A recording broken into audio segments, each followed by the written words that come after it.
और समय भी हो गया है। तो मैं आदरणीय दीदी जी से निवेदन करती हूँ कि आप आज के सत्र की शुरुआत कराएं प्रार्थना पूर्वक। जी, बहुत बहुत धन्यवाद के साथ आज का सत्र आरंभ करती हूँ। परम पूज्य स्वामी जी एवं परम श्रद्धेय आचार्य श्री के चरण कमलों में सादर नमन वंदन करते हुए ओम श्री गुरुभ्यो नमः।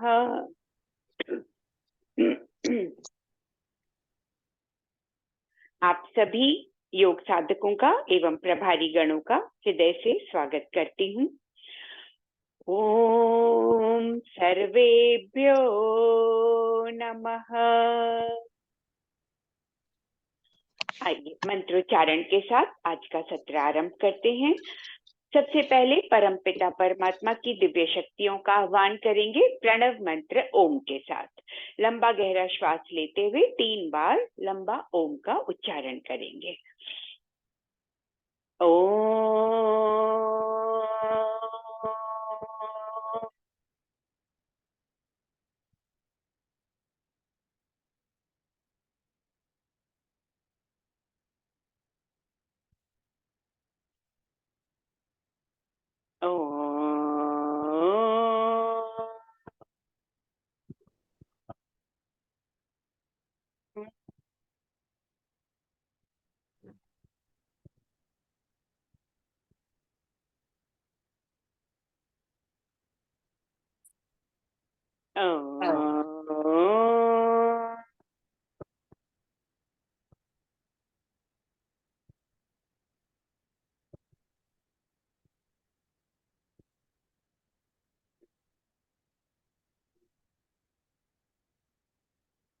वेदों के महामंत्र गायत्री का पाठ करेंगे सद्बुद्धि की कामना के साथ।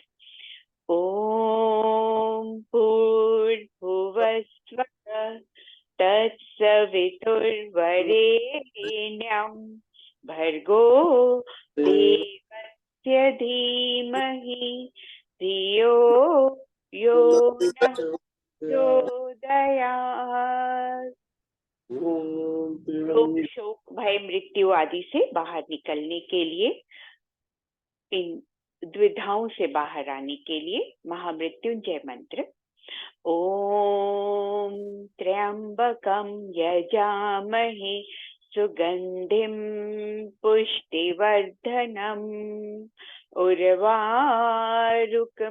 बंधनान् मृत्योर्मुक्षीयमामृतात्। गुरु शिष्य मंत्र, इसे स्वाध्याय मंत्र अथवा संकल्प मंत्र भी कहते हैं। ओम सहनाववतु सहनौ भुनक्तु सह वीर्यं करवावहै तेजस्विनावधीतमस्तु मा विद्विषावहै। प्रार्थना मंत्र। ओम असतो मा सद्गमय तमसो मा ज्योतिर्गमय मृत्योर्मा अमृतं गमय। ओम शांति शांति शांति।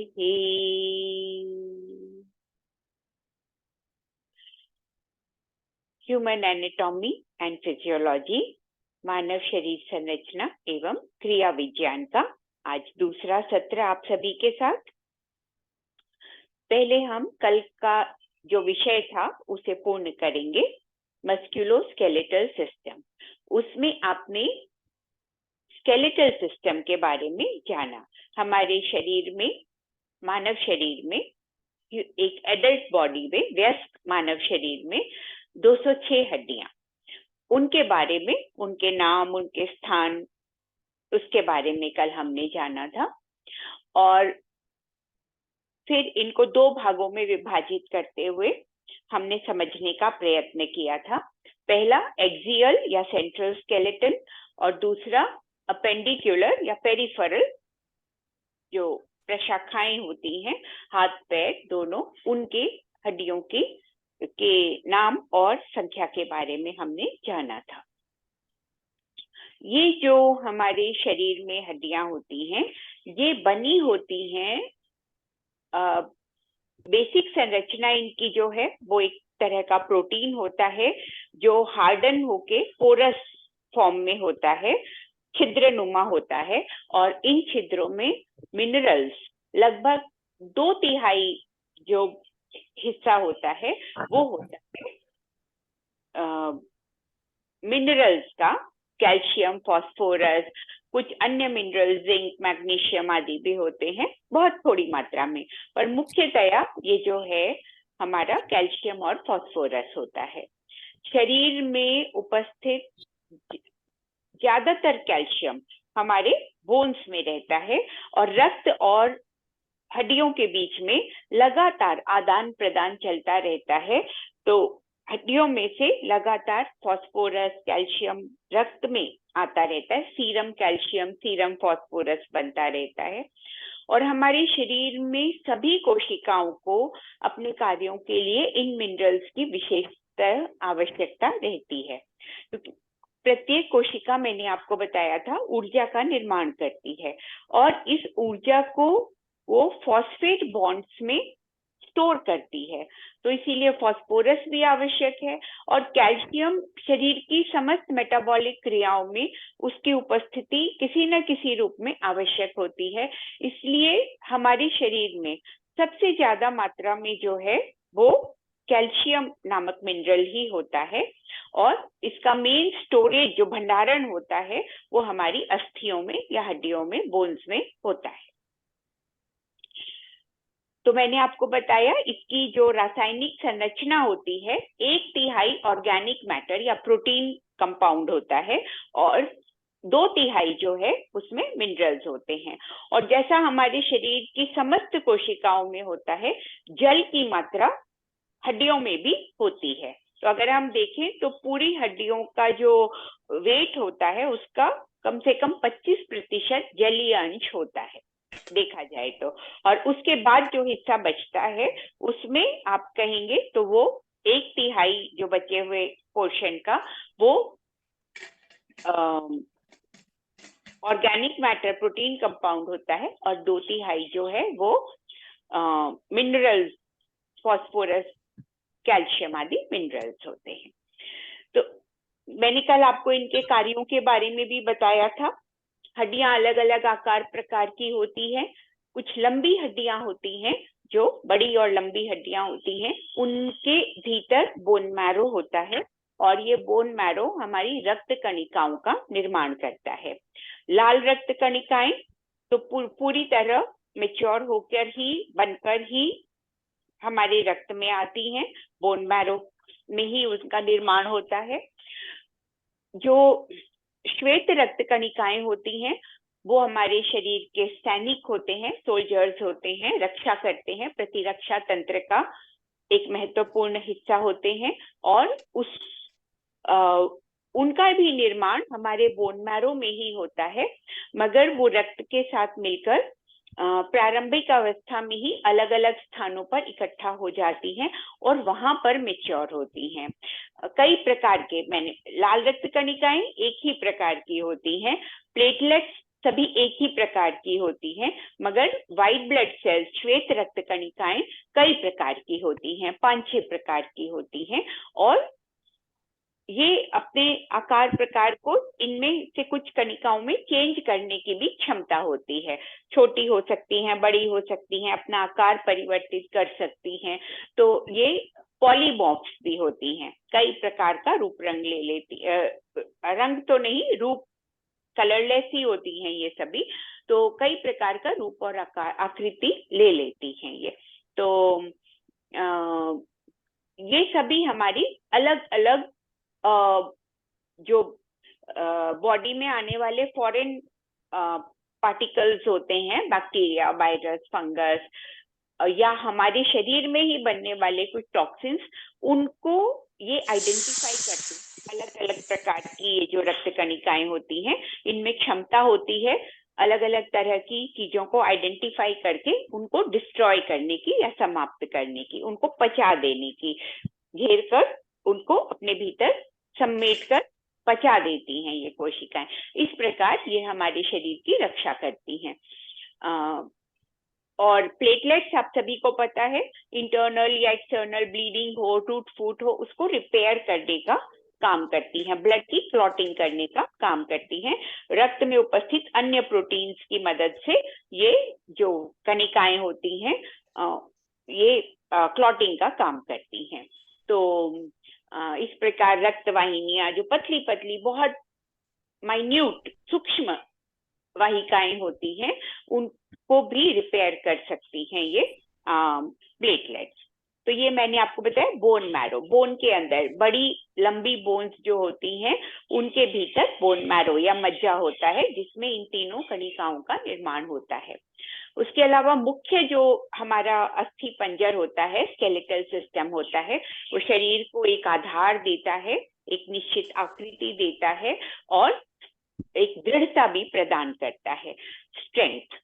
और उसके बाद हमने देखा कि बहुत सारे जो हमारे कोमल अंग हैं, वाइटल ऑर्गन्स हैं, उनको सुरक्षा प्रदान करने का काम भी करता है। जैसे हमारा मस्तिष्क है, वो हमारी खोपड़ी या स्कल, क्रेनियम में सुरक्षित रहता है। हमारे जो लंग्स और हार्ट हैं, जो लगातार काम करते हैं, ये भी हमारे रिब केज या जो पिंजरा नुमा हमारी जो वक्ष में अस्थियां होती हैं, उनके भीतर सुरक्षित रहते हैं। फिर हमने देखा कुछ हड्डियां जो हैं वो हमारे कुछ और अन्य ऑर्गन्स को सपोर्ट या सहारा देने का काम भी करती हैं। तो जैसे हमारा जो पेल्विक गर्डल होता है, जो बड़ी हड्डियां जो हमारे पैरों को शरीर के साथ जोड़ती हैं, मुख्य शरीर के साथ जोड़ती हैं। तो ये जो पेल्विक गर्डल नुमा जो हड्डियां होती हैं, मेखला, श्रोणी मेखला भी कहते हैं, गोल घूमकर आगे की ओर आती हुई, ये पेल्विक मसल्स के साथ, पेल्विक फ्लोर मसल्स के साथ एक बेसिन नुमा संरचना, एक बिग बोल नुमा संरचना का निर्माण करती हैं, जो कि हमारे एक्सक्रीटरी और रिप्रोडक्टिव ऑर्गन्स को मेनली सपोर्ट देने का काम करती हैं। बस्ती प्रदेश, पेल्विक रीजन के जितने भी ऑर्गन्स होते हैं, इसमें हमारा कोलोन, बड़ी आंत का काफी भी हिस्सा भी आ जाता है, तो इन सबको सपोर्ट या सहारा प्रदान करती हैं। तो इस प्रकार हमने देखा कई काम करती हैं हमारी हड्डियां। साथ साथ एक और है कि ये हमारी मांसपेशियों को जोड़ने का स्थान प्रदान करती हैं। ज्यादातर जो हमारी मांसपेशियां स्केलेटल मसल्स के रूप में होती हैं, जो हमें लोकोमोशन, गति प्रदान करती हैं, तो वो सभी जो हैं वो हमारे बोन्स के साथ जुड़े होते हैं, अस्थियों के साथ जुड़ी होती हैं। और कॉन्ट्रैक्शन के द्वारा, मसल्स में एक विशेषता होती है, वो कॉन्ट्रैक्ट करते हैं, तो कॉन्ट्रैक्शन के द्वारा वो हमारे बोन्स को और जॉइंट्स को मूवमेंट प्रदान करते हैं। बोन्स के बीच बीच में जो जॉइंट्स होते हैं, उनके द्वारा और मसल्स के द्वारा हमारा शरीर गति करता है। विभिन्न प्रकार के पोस्चर्स एक्वायर करना, योगासन में अलग अलग पोस्चर्स को धारण करना, विभिन्न प्रकार के व्यायाम करना, गतियां करना, अलग अलग प्रकार के खेल खेल सकते हैं हम, तो उन सब में विभिन्न प्रकार से हमारा शरीर गति करता है। ये सब बोन्स में उपस्थित जॉइंट्स और मसल्स के संयोजन से, कोऑर्डिनेशन के द्वारा संभव होता है। तो कल बोन्स के नाम आदि, स्थान आदि हमने जान लिए थे। अब आज हम मस्कुलर सिस्टम जो है उसके बारे में जानते हैं। तो अब स्क्रीन पर पहले आप रीढ़ की हड्डी का एक डायग्राम है वो दे दें स्क्रीन पर, तो थोड़ा सा उसको एक्सप्लेन कर देती हूँ मैं। जी दीदी। हाँ, तो रीढ़ की हड्डी जो हमारी होती है, इसको central axis of the body भी कहा जाता है, इसलिए इससे जुड़े हुए जितनी भी हड्डियां होती हैं उन्हें एक्सियल स्केलेटन कहते हैं। अब ये जो मेरुदंड या रीढ़ की हड्डी, वर्टिब्रल कॉलम, कई नाम इसके हैं, स्पाइनल कॉलम, तो ये जो है सबसे महत्वपूर्ण है हमारे पूरे स्केलेटल सिस्टम में। यहाँ पे आप देख रहे हैं थोड़े एस कर्व के साथ इसमें आप ये अपने मेरुदंड को देख पा रहे हैं। अलग अलग रंग इसके अलग अलग स्थानों की वर्टिब्रा को इंगित करते हैं, डिनोट करते हैं। वैसे हमारी हड्डियां जो होती हैं ऐसे रंग बिरंगी नहीं होती हैं। इनफैक्ट हमारे शरीर में बहुत सारे इस तरह के ब्राइट कलर्स अंदर नहीं होते हैं। ये सिर्फ आपको समझाने के लिए, समझने में सहायता प्रदान करने के लिए अलग अलग रंग दिए गए हैं। तो ये आप मेरुदंड के 33 मन के पूरे इस प्रकार से देख रहे हैं। और मैंने आपको कल बताया था कि एडल्ट बॉडी में इनकी संख्या 26 होती है। आइए इसको हम समझते हैं कि कैसे। सबसे पहले आप ऊपर की ओर देखें तो लाल रंग में जो आपको दिखाई दे रहे हैं वो 7 मन के हैं और इनको सर्वाइकल वर्टिब्रा कहा जाता है। तो इनके पहले अल्फाबेट जो होता है सर्वाइकल का C, उसके साथ इनका नामकरण किया गया है। C1 से लेके C7 तक, ऊपर से नीचे C1 से नीचे की आते हुए नीचे की ओर जाते हुए क्रमशः C7 आपको दिखाई दे रहा है अपने डायग्राम में स्क्रीन पर। तो ये हमारी जो वर्टिब्रा हैं 7 मन के हैं हमारे, या कशेरुकाएं भी हिंदी में इनको कहते हैं।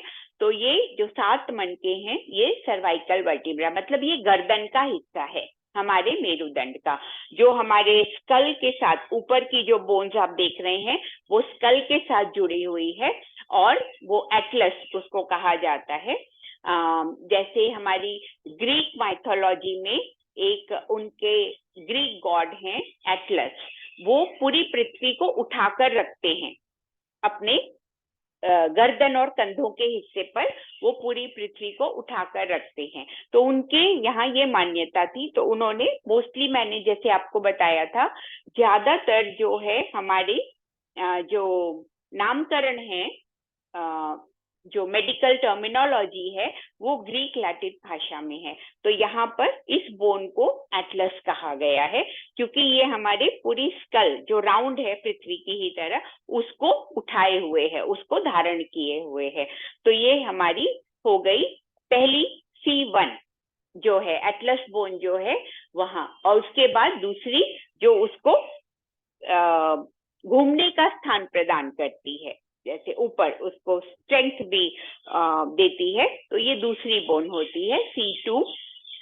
उसके बाद इसी प्रकार सारी हड्डियां जो हैं, और ये फिर नीचे की ओर आते हुए C6 C7, फिर वो दाएं बाएं घूमना, ऊपर नीचे हिलाना हमारे सिर को आगे पीछे इस तरह से। तो ये नीचे C6 और C7 में जो इनकी विशेष संरचना होती है, जैसे एक सॉकेट होता है और उसमें एक इस तरह से स्क्रू होता है, नट होता है, इस तरह से घूमने वाला, ये पूरा दाएं बाएं पूरा आगे पीछे इस तरह से घूमने वाला, ऊपर नीचे हम कर सकते हैं, सिर को दाएं बाएं घुमा सकते हैं।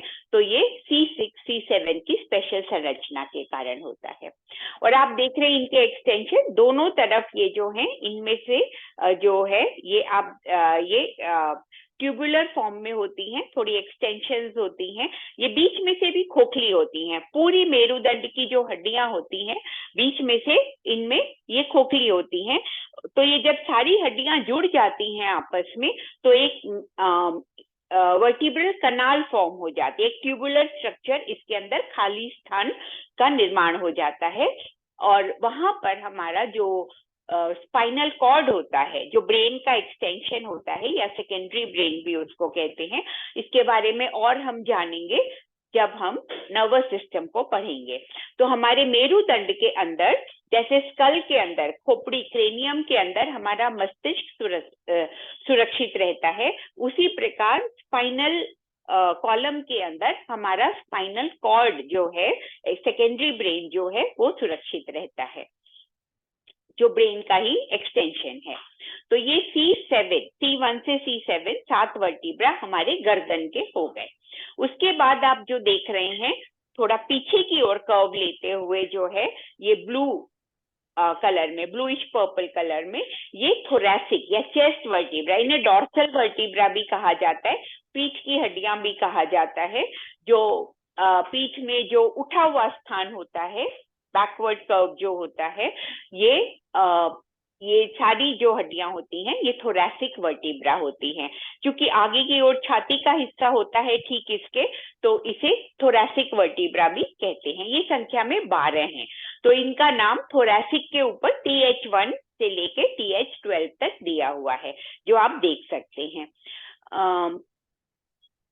ज्यादातर जो हड्डियों में रोग आते हैं हमारे मेरुदंड में, वो मूवेबल पार्ट्स जो होते हैं वहां पर आते हैं। तो नेक्स्ट जो हड्डियां हैं वो भी मूवेबल पार्ट्स होती हैं, वो हमारी कमर की हड्डियां हैं, जिन्हें लंबर कहा जाता है। तो इन्हें L1 से L5 तक डिनोट किया गया है, दिखाया गया है। तो ये भी मूवेबल होती हैं। जैसे गर्दन की हड्डियां मूव करती हैं, तो ये भी हमारी कमर को दाएं बाएं झुकना, आगे पीछे झुकना, तो वो सारा हम इसी स्थान से करते हैं, L1 से L5 तक। और आप देखेंगे ज्यादातर दर्द या तकलीफ आती है तो हमें इन्हीं स्थानों पर आती है जो मूव करते हैं। तो या तो सर्वाइकल स्पॉन्डिलाइटिस आपने नाम सुना होगा, दूसरा आपने लंबर स्पॉन्डिलाइटिस नाम सुना होगा। तो वो बेसिकली हड्डियों का रोग नहीं होता है, वो इनसे जुड़े हुए जो मसल्स होते हैं उनमें इन्फ्लेमेशन आ जाता है, उनमें स्वेलिंग आ जाती है, पेन आ जाता है। तो ये उसके कारण जो है वो हमारे ये दोनों सर्वाइकल स्पॉन्डिलाइटिस या लंबर स्पॉन्डिलाइटिस होते हैं। बहुत इंपॉर्टेंट मसल ग्रुप होता है रेक्टस स्पाइनालिस, जो पूरे हमारे मेरुदंड को अपने यथास्थान रखता है, मेरुदंड के मनकों को, और उसके अलावा जो मूवमेंट देता है, पूरी कमर की मूवमेंट है, गर्दन की मूवमेंट है, तो वो पूरे हमारे ये मसल्स होते हैं। अन्य और मांसपेशियों के साथ मिलकर कोऑर्डिनेट करते हुए वो हमारे शरीर को मूवमेंट प्रदान करते हैं। तो उसके बाद जो आप ग्रीन कलर में देख रहे हैं वो एक 5 मनकों की फ्यूजन से बनी हुई एक सिंगल बोन है, जिसे सैक्रम कहते हैं।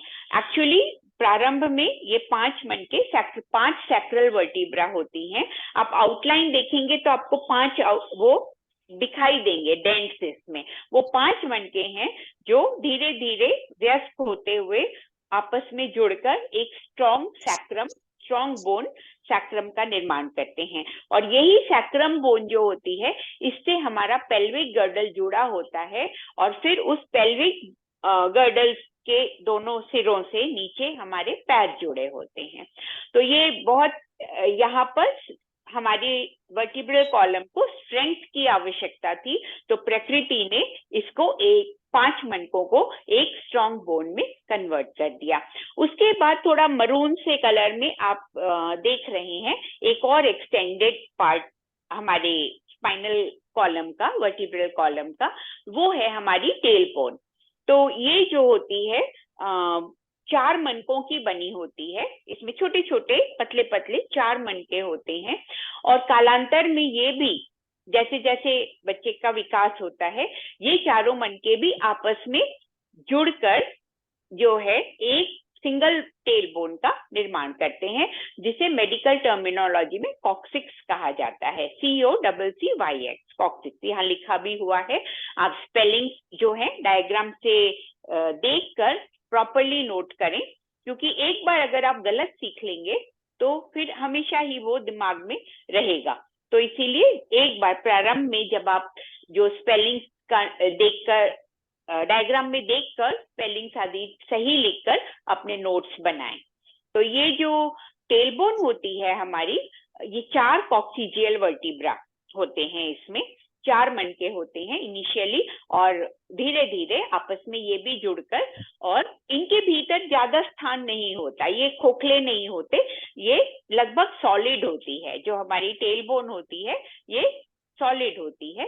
और आप देख रहे हैं, जैसे मैंने आपको बताया, पूरा वर्टिब्रल कॉलम, इसके भीतर एक खोखला स्थान होता है, एक वर्टिब्रल कनाल बन जाती है, जिसमें कि हमारा स्पाइनल कॉर्ड रहता है। तो वो लगभग हमारे डॉर्सल वर्टिब्रा के एंड तक, लंबर वर्टिब्रा के लगभग ऊपरी मनकों तक आकर वो रहता है। और उसके बाद जो है इन सभी वर्टिब्रा में से साइड से भी हमारे नर्व निकलते हैं, जो भी हमारे ब्रेन से भी नर्व निकलते हैं, वो पूरे शरीर में फैले रहते हैं। और हमारे स्पाइनल कॉर्ड में भी लैटरल दोनों साइड में आप देख रहे हैं कुछ एक्सटेंशन। जी रेनकोट तो लई जवानो है ना। वो कोई अनम्यूट हो गए हैं, कृपया अपने आप को म्यूट करें। तो साइड में लैटरल ट्यूब्यूल्स भी इसमें से निकलते हैं, इन वर्टिब्रा से, जो आपको दिखाई दे रहे हैं। तो ये भी प्रत्येक वर्टिब्रा में से जो नर्व्स निकलते हैं, हमारे स्पाइनल कॉर्ड के जो नर्व्स होते हैं, 31 पेयर्स ऑफ नर्व, वो हमारे स्पाइनल कॉर्ड एक्चुअली जो है वो नर्व्स का गुच्छा, एक रस्सी नुमा संरचना होती है। जैसे रस्सी, आप कोई भी रस्सी आप देखते हैं तो उसमें कई धागे होते हैं, इसी प्रकार हमारा जो मेरुरज्जु बना होता है स्पाइनल कॉर्ड, वो भी बहुत सारी तंत्रिकाओं के गुच्छे की तरह होता है, रस्सी नुमा होता है, ऊपर से मोटा नीचे से पतला होता हुआ हमारी इस वर्टिब्रल कनाल के भीतर सुरक्षित रहता है।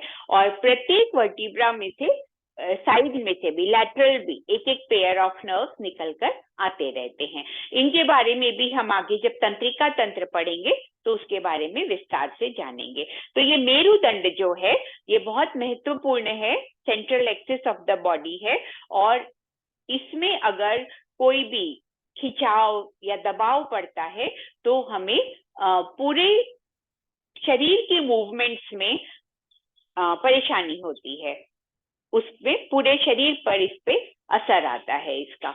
तो मेरुदंड का स्वस्थ रहना बहुत आवश्यक है।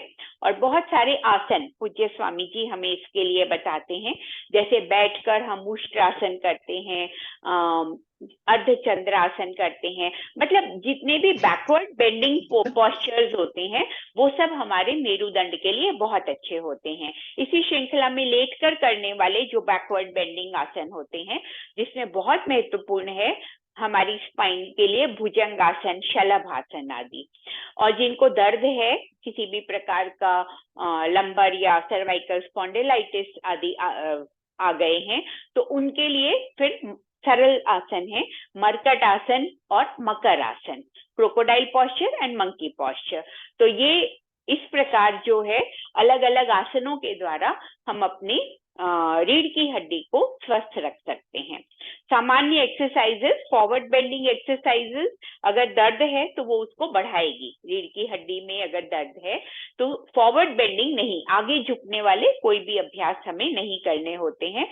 पीछे झुकने वाले जितने भी अभ्यास होते हैं वो हमारी रीढ़ की हड्डी की ताकत को भी बढ़ाते हैं, उसमें इसके जो मसल्स, इससे जुड़ी हुई जो मांसपेशियां हैं उसकी ताकत को बढ़ाते हैं, और साथ ही साथ हमारे पोस्चर को करेक्ट करने में भी सहायता करते हैं। तो जिनको भी पोस्चरल प्रॉब्लम्स आ गई हैं, कुबड़ापन आ गया है, झुक के आगे की ओर ज्यादा झुक के काम करने से सर्वाइकल की प्रॉब्लम आ गई है, तो इन सबको, सभी व्यक्तियों को बैकवर्ड बेंडिंग पॉस्चर्स जो हैं वो ज्यादा करने चाहिए, प्रतिदिन करने चाहिए। दिन में 2 बार भी इनका आप अभ्यास कर सकते हो अगर प्रॉब्लम ज्यादा है तो। अदरवाइज आप एक बार तो प्रतिदिन, ये जब तक प्रॉब्लम सॉल्व नहीं हो जाती, कम से कम 10, 15, 20 मिनट का अभ्यास आवश्यक है। तो आइए अब आगे बढ़ते हैं हम हमारे मसल्स एंड मस्कुलर सिस्टम के लिए। तो मसल्स एंड बोन्स का जो डायग्राम है नेहा बहन, अब स्क्रीन पर उसको ले आए। जी। तो हमारा जो मस्कुलर सिस्टम होता है वो विशेष प्रकार के जो सेल्स, जैसे मैंने आपको बताया था, कोशिकाएं अलग अलग प्रकार की होती हैं। Bones muscles are different, bone cells are different from muscle cells. Muscle cells में एक अपनी इलास्टिसिटी, ये सर्कुलेटरी सिस्टम है। कल वाले डायग्राम में होगा बहन, कल के डायग्राम अभी कंप्लीट नहीं हुए हैं, तो बोन्स एंड मसल्स उसके ऊपर लिखा हुआ है पिंक एंड ग्रे कलर में जी। तो इसमें आप जो ग्रे कलर में देख रहे हैं वो हिस्सा हमने कल समझा था, वो बोन्स का हिस्सा है। तो बोन्स के नाम, उनके स्थान हमने कल जान लिए थे। जो आपके लेफ्ट हैंड साइड में है, एक्चुअली स्क्रीन का जो राइट साइड है, तो आपके बाएं हाथ की तरफ, वहां पे आप जो पिंक कलर में हिस्सा देख रहे हैं, आधा हिस्सा ह्यूमन बॉडी का, तो वो आपको दिखाया गया है मसल्स वहां पर। तो यहाँ अलग अलग मसल्स के कुछ कॉमन नेम्स आपको दिए हुए हैं, ये आप देख रहे हैं। तो ये हमारे मसल्स जो हैं, आप देखेंगे माथे पर, चेहरे पर, सब जगह, गर्दन पर, सब जगह, पूरे जो हिस्सा है हमारा टॉप टू बॉटम मसल्स से कवर्ड हैं। हमारे बोन्स जो हैं वो मसल्स के साथ कवर्ड हैं। तो ये सारे जो बाह्य आकृति में आपको दिखाई देंगे, वो सारे मोस्टली हमारे स्केलेटल मसल्स ही होते हैं, हड्डियों के साथ जुड़ी हुई मांसपेशियां। वैसे हमारे बॉडी में 3 प्रकार की मांसपेशियां होती हैं। पहला प्रकार जो है वो है हमारे स्केलेटल मसल्स, जो सबसे ज्यादा होते हैं और शरीर को गति प्रदान करने के साथ साथ सुंदरता और सुडौलता भी प्रदान करते हैं। मांसपेशियां ही हैं जो हमारे शरीर को, हड्डियों को कवर करके एक सुंदर बनावट देती हैं। तो ये सारी मांसपेशियां, और इन्हीं को हम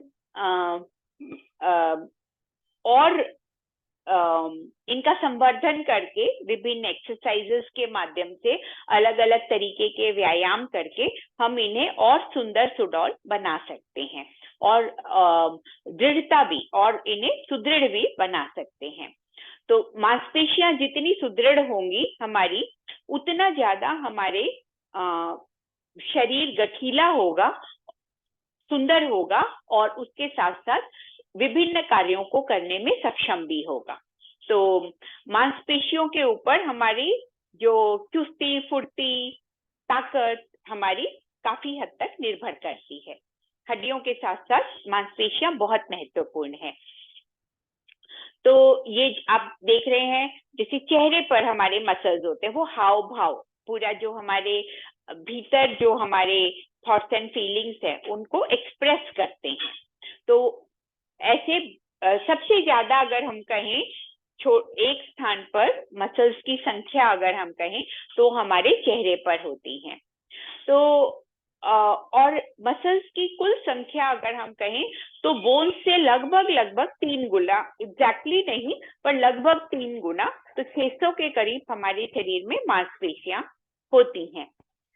और आपने देखा होगा कुछ लोगों की मांसपेशियां बहुत उभरी हुई होती हैं, तो अलग अलग प्रकार के व्यायाम करके और भोजन में, क्योंकि मांसपेशियां पूरी प्रोटीन से बनी होती हैं ज्यादातर, तो प्रोटीन भोजन में ज्यादा मात्रा में लेने से भी और व्यायाम करने से, दोनों का कॉम्बिनेशन होना चाहिए। तो भोजन भी सही और व्यायाम भी उचित पर्याप्त मात्रा में, तो उसके बाद जो है वो हमारी मांसपेशियों को हम मनचाहा आकार दे सकते हैं, इनको उभार सकते हैं, इनको बड़ा दिखने में ये बड़ी लगे। मगर ज्यादा प्रोटीन सप्लीमेंट लेना या इस तरह के व्यायाम करना धीरे धीरे जो है वो शरीर को एक बार सुंदर दिखा सकता है या उभरी हुई मांसपेशियां दिखा सकता है, दिखने में अच्छा लग सकता है,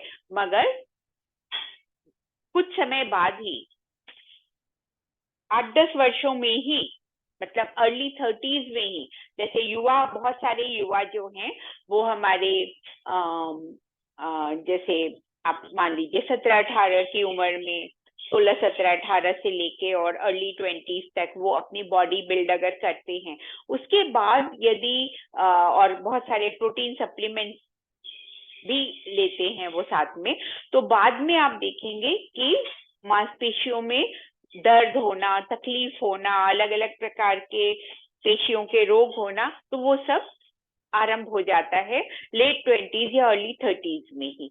तो इसलिए बहुत ज्यादा किसी अति, जो कहते हैं ना, अति कहीं भी करेंगे तो उसका दुष्प्रभाव हमें भोगना पड़ता है। तो इसीलिए जो योगासन है, हमारे पारंपरिक दंड बैठक व्यायाम है, सामान्य व्यायाम है, खेल कूद है, इनमें जो मांसपेशियों का जो विस्तार होता है या संवर्धन होता है वो ज्यादा सही है हमारे लिए। तो पारंपरिक व्यायाम के अलग अलग तरीके जो हैं उनको अपनाएं, रादर देन जो जिम की मशीनें जो होती हैं वो बहुत नुकसान भी कर सकती हैं आने वाले समय में। एक बार तो अच्छा लगता है मगर बाद में इसका दुष्प्रभाव हमें भोगना पड़ता है। तो मांसपेशियां जो होती हैं, हमारे जो स्केलेटल मसल्स होते हैं, वो मेनली शरीर को एक सुंदरता, सुडौलता और गति शक्ति प्रदान करते हैं, गति और शक्ति प्रदान करते हैं। तो अब आप ये देखें, इनके नाम जो हैं वो आपको लेवल 3-4 के लिए प्रत्येक मसल का नाम जानने की आवश्यकता नहीं है। ज्यादातर ये या तो जिस हड्डी से जुड़े होते हैं उसके नाम पर आधारित होते हैं, कुछ मसल्स अपनी स्पेशल, अगर उनकी कोई पर्टिकुलर शेप है उसके ऊपर उनका नामकरण होता है, या वो शरीर के जिस अंग के आसपास होते हैं, ऊपर होते हैं, उनका नाम पर भी कुछ मसल्स का नाम आधारित होता है। अब जैसे हमारे कुछ विशेष ग्रुप्स हैं वो मैं बता देती हूँ। जैसे जो एब्डोमिनल ग्रुप होता है जो दिखाई देता है 6 पैक या 8 पैक एब्स के रूप में, एक्चुअली 10 पैक भी दिखाई देते हैं बहुत ज्यादा वर्जिश की जाए तो ये होते हैं रेक्टस एब्डोमिनिस। एब्डोमेन माने पेट, तो पेट के ये जो मसल्स हैं उन्हें रेक्टस एब्डोमिनिस कहा जाता है। इसी प्रकार स्पाइन जो हमारा मेरुदंड है उससे जुड़ी हुई जो मांसपेशियों का ग्रुप है उसे रेक्टस स्पाइनालिस कहा जाता है। फिर कंधों की जो होती हैं मांसपेशियां, ऊपरी बैक, पीठ के ऊपर के हिस्से की, उन्हें ट्रेपीजियस मसल्स कहा जाता है। फिर जो आगे चेस्ट के जो ऊपरी भाग के मसल्स होते हैं उन्हें पेक्टोरालिस कहा जाता है। तो ये सारे जो हैं ये स्थान या विशेष जो उनका अंग है उससे जुड़े हुए हैं, तो उसके नाम पर इसका नामकरण हुआ है। जैसे जंघा के साथ जुड़े हुए मसल्स, तो रेक्टस फीमोरिस, फीमर नाम है हमारी जंघा की अस्थि का। तो इस तरह से अलग अलग जो हैं मसल्स जो हैं अपने अलग अलग इस तरह उनके नामकरण किए गए हैं। एडवांस लेवल के जो स्टूडेंट्स हैं उनके लिए मैं अलग से और थोड़ा मटेरियल दे दूंगी मस्क्यूलेचर पर, मसल्स पर हमारे उनके नाम है, उनके स्थान है, तो वो उससे पढ़ सकते हैं। तो ज्यादातर जो आप लेवल 3 के ही होंगे आप स्टूडेंट्स, तो उसके लिए सामान्य जो इसमें दिए हुए नाम है इस डायग्राम में इतने पर्याप्त हैं। इससे ज्यादा आपको जाना, बल्कि ये भी पूरे एक बार आप देख लीजिए, समझ लीजिए, उनको एक एक को याद करने की आवश्यकता नहीं है। लगभग 42 मसल्स जो हैं, जैसे मैंने आपको बताया था 14 बोन्स होते हैं चेहरे पर, तो 42 3 गुना मसल्स की संख्या है हमारे चेहरे पर, क्योंकि चेहरा मोस्ट एक्सप्रेसिव है और ये छोटे छोटे मसल ग्रुप जो होते हैं सिमेट्रिकली होते हैं, ये पेयर्स में होते हैं, और ये ज्यादातर जो हैं हमारे हाव भाव, एक्सप्रेशन जो हैं वो, और जो रेगुलर कार्य हैं हमारे, जैसे पलकों का झपकना, तो उसके मसल ग्रुप्स हैं। फिर जैसे हम भोजन को चबाना, तो हमारे जबड़े की जो मूवमेंट होती है ऊपर नीचे की ओर, तो वो जो है मैसेटर पेशी हमारी जबड़ों की, काफी पावरफुल स्ट्रॉन्ग मसल्स होते हैं ये। और फिर इसके अलावा जो है हमारे बिगेस्ट मसल ग्रुप जो है वो हिप्स पे होता है, हमारे पीछे ग्लूटियस मसल ग्रुप होता है। फिर हमारा एक लॉन्गेस्ट मसल, जो जहां लॉन्गेस्ट बोन है वही लॉन्गेस्ट मसल भी होगा, तो फीमर हमारी लॉन्गेस्ट बोन है बॉडी की, तो उससे जुड़ा हुआ एक मसल है, मतलब उससे जुड़ा हुआ नहीं कहेंगे, उसके साथ में एक मसल है जो कूल्हे से घुटने तक डायगनली जुड़ा हुआ है, पीछे से आगे की ओर आते हुए घुटने से जुड़ जाता है वो, तो थोड़ा तिरछा मसल है वो, लॉन्गेस्ट मसल है। जैसे एक ट्रायंगल होता है उसमें जो डायगनल होती है वो लॉन्गेस्ट भुजा होती है उसकी, जो त्रिज्या होती है, डायगोनल होती है। इसी प्रकार ये डायगोनली जो मसल आता है, पीछे कूल्हे से जुड़ा हुआ और आगे की ओर घुटने से जुड़ा हुआ, ये तिरछा मसल फीमर बोन के साथ पैरेलल आप कह सकते हो। तो ये सार्टोरियस मसल, ये बॉडी का लॉन्गेस्ट मसल होता है। वैसे आगे की ओर हमारे 4 मसल स्ट्रैंड्स होते हैं। ये क्वाड्रिसेप मसल, जंघा के मसल होते हैं, जो हमारे अगर ये स्ट्रॉन्ग होते हैं, इनको अच्छी तरह स्ट्रेंथ दी जाए वर्जिश के द्वारा, एक्सरसाइजेस के द्वारा, तो घुटनों पर आने वाला बहुत सा भार ये अब स्वयं वहन कर लेते हैं, ये क्वाड्रिसेप मसल्स। तो अलग अलग प्रकार के मसल ग्रुप हैं।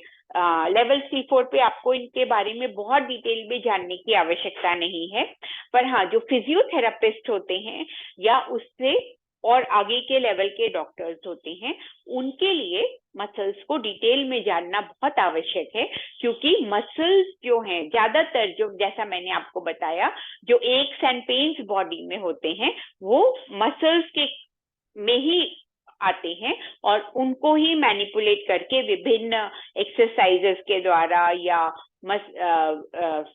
फिजियोथेरापिक मसाजेस के द्वारा या सेक आदि के द्वारा उन्हीं को ठीक करना होता है, उनमें आए हुए इन्फ्लेमेशन को ही ठीक करना होता है, उन एक्स एंड पेन्स को रिलीव करने के लिए।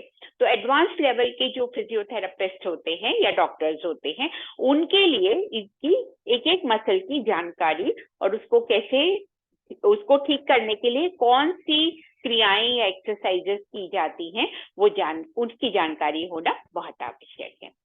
तो मांसपेशियों के बारे में, ये स्केलेटल मसल्स के बारे में मैं अभी आपको बता रही थी। इसके अलावा हमारे शरीर के जो इंटरनल ऑर्गन्स होते हैं, जैसे उदाहरण के तौर पर हमारा पूरा डाइजेस्टिव सिस्टम मसल्स से निर्मित हुआ है। बहुत सारे अन्य सेल्स भी होते हैं जो डाइजेस्टिव जूसेस, एंजाइम्स आदि बनाते हैं इनर साइड में, पर मेनली उनका जो स्ट्रक्चर है वो मसल से निर्मित हुआ है। कहीं हमारी एलिमेंट्री कनाल नैरो है, कहीं ब्रॉड होते हुए अलग अलग ऑर्गन्स का रूप ले रही है, पर मुख से लेके गुदा तक उसमें मुख्य रूप से प्रधानता है मसल सेल्स की। तो मसल से वो निर्मित हुई है, और उसमें मसल्स जहां भी होते हैं वो गति करते हैं, वो गति प्रदान करते हैं, तो अपने संकोचन के द्वारा। तो हमारी एलिमेंट्री कनाल की भी अपनी एक मूवमेंट है जिसे पेरिस्टॉल्टिक मूवमेंट कहा जाता है। तो मसल के कॉन्ट्रैक्शन के द्वारा वो गति उत्पन्न होती है, जिसके द्वारा भोजन को धीरे धीरे आगे की ओर सरकाया जाता है। आगे की ओर माने मुख से लेकर फिर नीचे की ओर गुदा तक उसको स्थान स्थान पर सरकाया जाता है पेरिस्टॉल्टिक मूवमेंट के द्वारा, और निर्धारित समय तक उस स्थान पर रहने से उसका पाचन जो है प्रक्रिया पूर्ण होती है। तो अलग अलग स्थानों पर अलग अलग तरह के एसिड, एल्कली, एंजाइम्स आदि उसमें मिलते हैं, और फिर उसका भोजन का पाचन होता है, उसको सूक्ष्मतर अणुओं में कन्वर्ट किया जाता है। आहार को आहार रस के रूप में कन्वर्ट करने के लिए पूरा एलिमेंट्री कनाल के अलग अलग स्थानों पर काम होता है, और उन स्थानों पर भोजन को पहुंचाने के लिए ये मसल्स की गति, जो पेरिस्टॉल्टिक मूवमेंट है, ये सहयोग करती है। तो ये जो इंटरनल ऑर्गन्स होते हैं, हमारे लगभग सभी इंटरनल ऑर्गन्स जो हैं, उनमें अगर कहीं पर भी कोई गति हो रही है तो वहां पर भी मसल सेल्स होते हैं। तो उन्हीं के कारण जो है वो मूवमेंट हो पाती है इंटरनल ऑर्गन्स में भी। तो वो जो इंटरनल मसल्स होते हैं वो थोड़े भिन्न होते हैं हमारे स्केलेटल मसल्स से। अगर हम माइक्रोस्कोप में भी देखेंगे तो वो हमें स्मूदर मसल्स के रूप में दिखाई देंगे, और जो हमारे स्केलेटल मसल्स हैं वो हमें बैंड, उनमें बीच बीच में थोड़ी थोड़ी दूरी पर हमें बैंड्स दिखाई देंगे। तो ये जो बैंड्स होते हैं ये हमारे स्केलेटल मसल्स को स्ट्रॉन्गर बनाते हैं, उनको ज्यादा दृढ़ता प्रदान करते हैं ये जो बैंड्स होते हैं। और स्मूदर मसल्स जो होते हैं वो ज्यादा एक्सपैंडेबल होते हैं, फ्लेक्सिबल होते हैं, और अपने कॉन्ट्रैक्शन के द्वारा वो इनर ऑर्गन्स को मूवमेंट प्रदान करते हैं, इनर बॉडी सिस्टम जो होते हैं उनको मूवमेंट, गति प्रदान करने का काम करते हैं।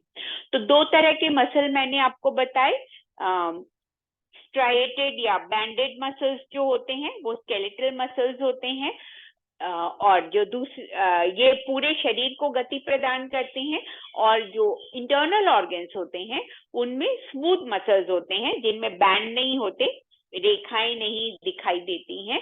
ये मोर इलास्टिक होते हैं, मोर ज्यादा गतिशील होते हैं, मगर मोर एक्सपैंडेबल भी होते हैं, मगर ये अपनी जो स्केलेटल मसल्स की तरह इनमें बैंड्स नहीं होते। तो अनबैंडेड या अनस्ट्राइएटेड मसल्स होते हैं, स्मूथ मसल्स होते हैं हमारे इंटरनल ऑर्गन्स के को गति देने के लिए। एक और तीसरा प्रकार भी है मांसपेशियों का, जो मसल ग्रुप का बहुत विशिष्ट ग्रुप है, हमारे कार्डियक मसल्स।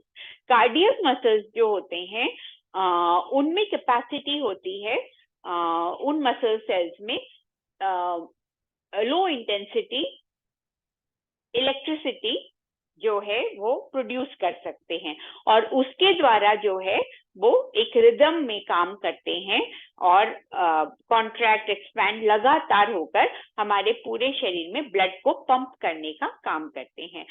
स्ट्राइटेड और अनस्ट्राइटेड, रेखित और अरेखित दोनों प्रकार की पेशियां होती हैं। कुछ ज्यादा, कुछ स्ट्रॉन्गर मसल्स होते हैं, बैंडेड मसल्स होते हैं हमारे हार्ट में, और कुछ जो होते हैं वो स्मूदर मसल्स होते हैं।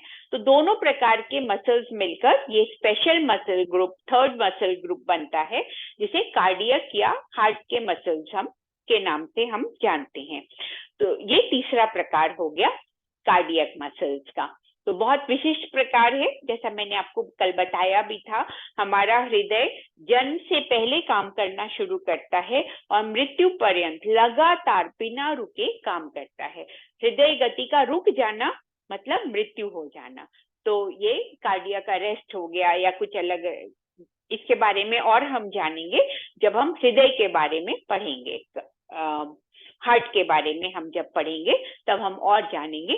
तो cardiac muscles is a special group of muscles जो हमारे हृदय को गति देता है, लगातार काम करने की शक्ति देते हैं। बहुत पावरफुल मसल्स होते हैं, बहुत एक्टिव मसल्स होते हैं।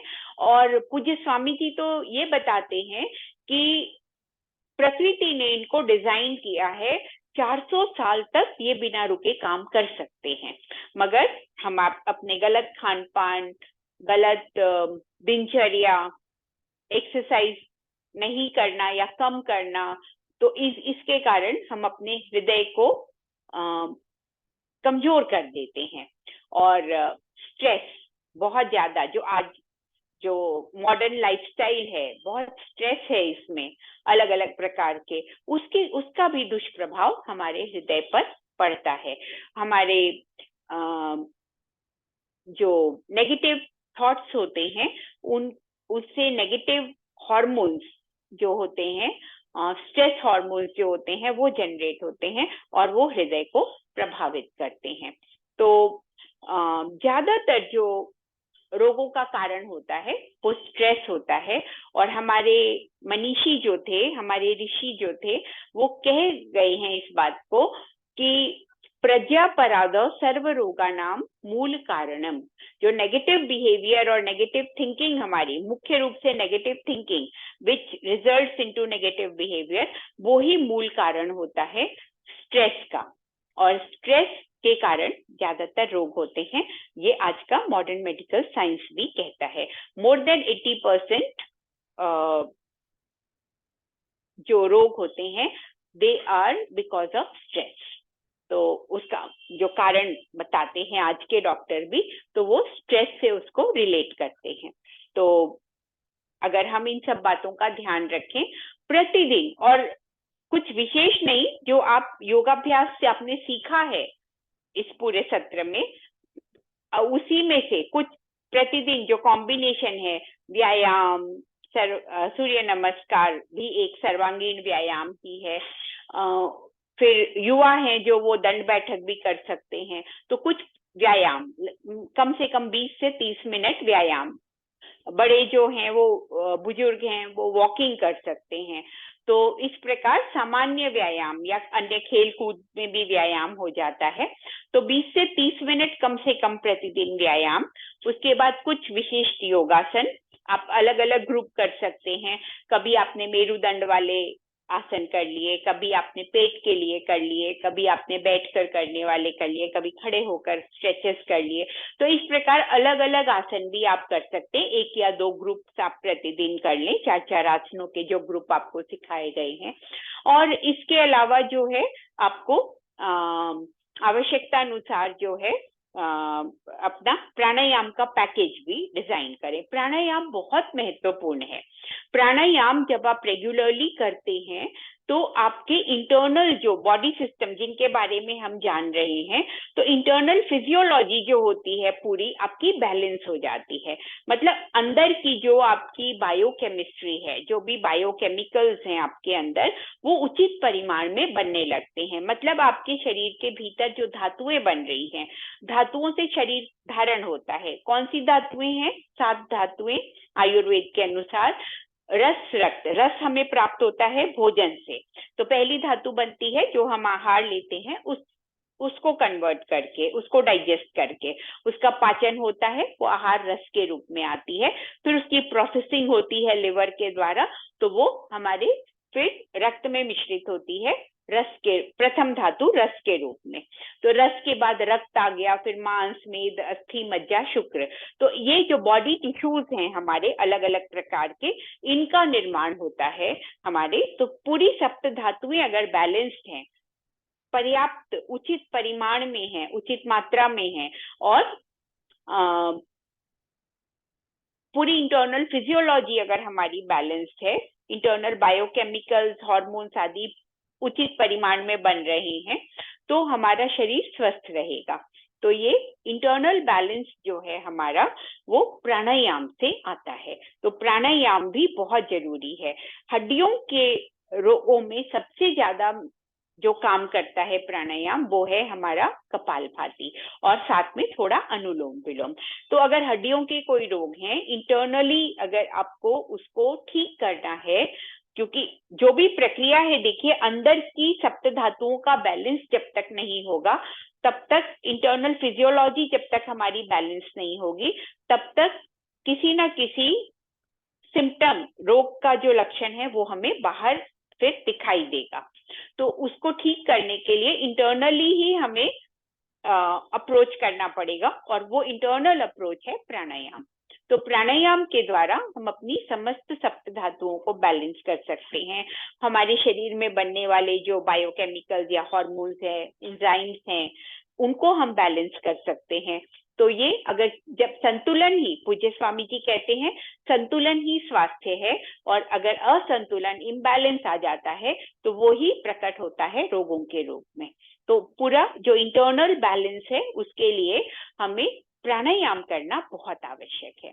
और कपालभाति प्राणायाम हमारी हड्डियों को, मांसपेशियों को, क्योंकि अस्थि और मांस दोनों ही धातुओं में आते हैं, तो धातुओं के बैलेंस के लिए जो है कपालभाति प्राणायाम बहुत महत्वपूर्ण है। तो नियमित अगर इसको किया जाए, अगर रोग हैं तो इसका डोज बढ़ाना, जैसे दवा का डोज बढ़ाते हैं, तो प्राणायाम के अभ्यास का समय बढ़ाकर अगर हम करें, तो आधा घंटा अगर हम कपालभाति प्रतिदिन, 24 घंटे में से आधा घंटा कपालभाति कर लेते हैं, तो हड्डियों के, मांसपेशियों के कोई रोग या समस्त सप्त धातुओं के ही कोई रोग हमारे शरीर में नहीं रहेंगे, हमारा शरीर निरोग रहेगा। तो प्राणायाम बहुत महत्वपूर्ण है, और पूरा इंटरनल बैलेंस के लिए साथ में कपालभाति के साथ अनुलोम विलोम भी।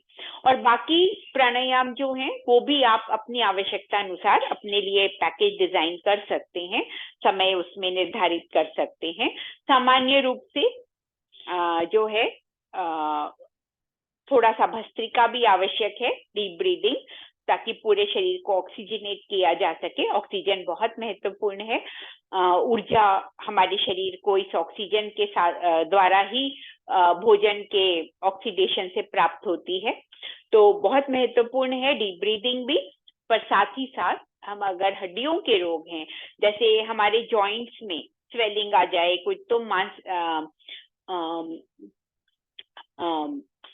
साइनोवियल फ्लूइड जो होता है हमारे जॉइंट से, मोस्टली जो मूवेबल जॉइंट्स होते हैं हमारे, वहां साइनोवियल फ्लूइड होता है, एक तैलीय द्रव्य होता है जो लुब्रिकेशन का काम करता है, ग्रीजिंग का काम करता है। जैसे ग्रीस होती है मशीन के मूविंग पार्ट्स में, हम ग्रीस डालते हैं ताकि फ्रिक्शन कम हो, उसी प्रकार प्रकृति ने हमारे सभी मूविंग जॉइंट्स में साइनोवियल फ्लूइड्स बनाए हैं। साइनोवियल फ्लूइड या तैलीय द्रव्य जो होता है, ये हमारी हड्डियों के जॉइंट्स के लुब्रिकेशन का काम करता है, ताकि हमारी मूवमेंट जो है वो लगभग फ्रिक्शन लेस हो जाए।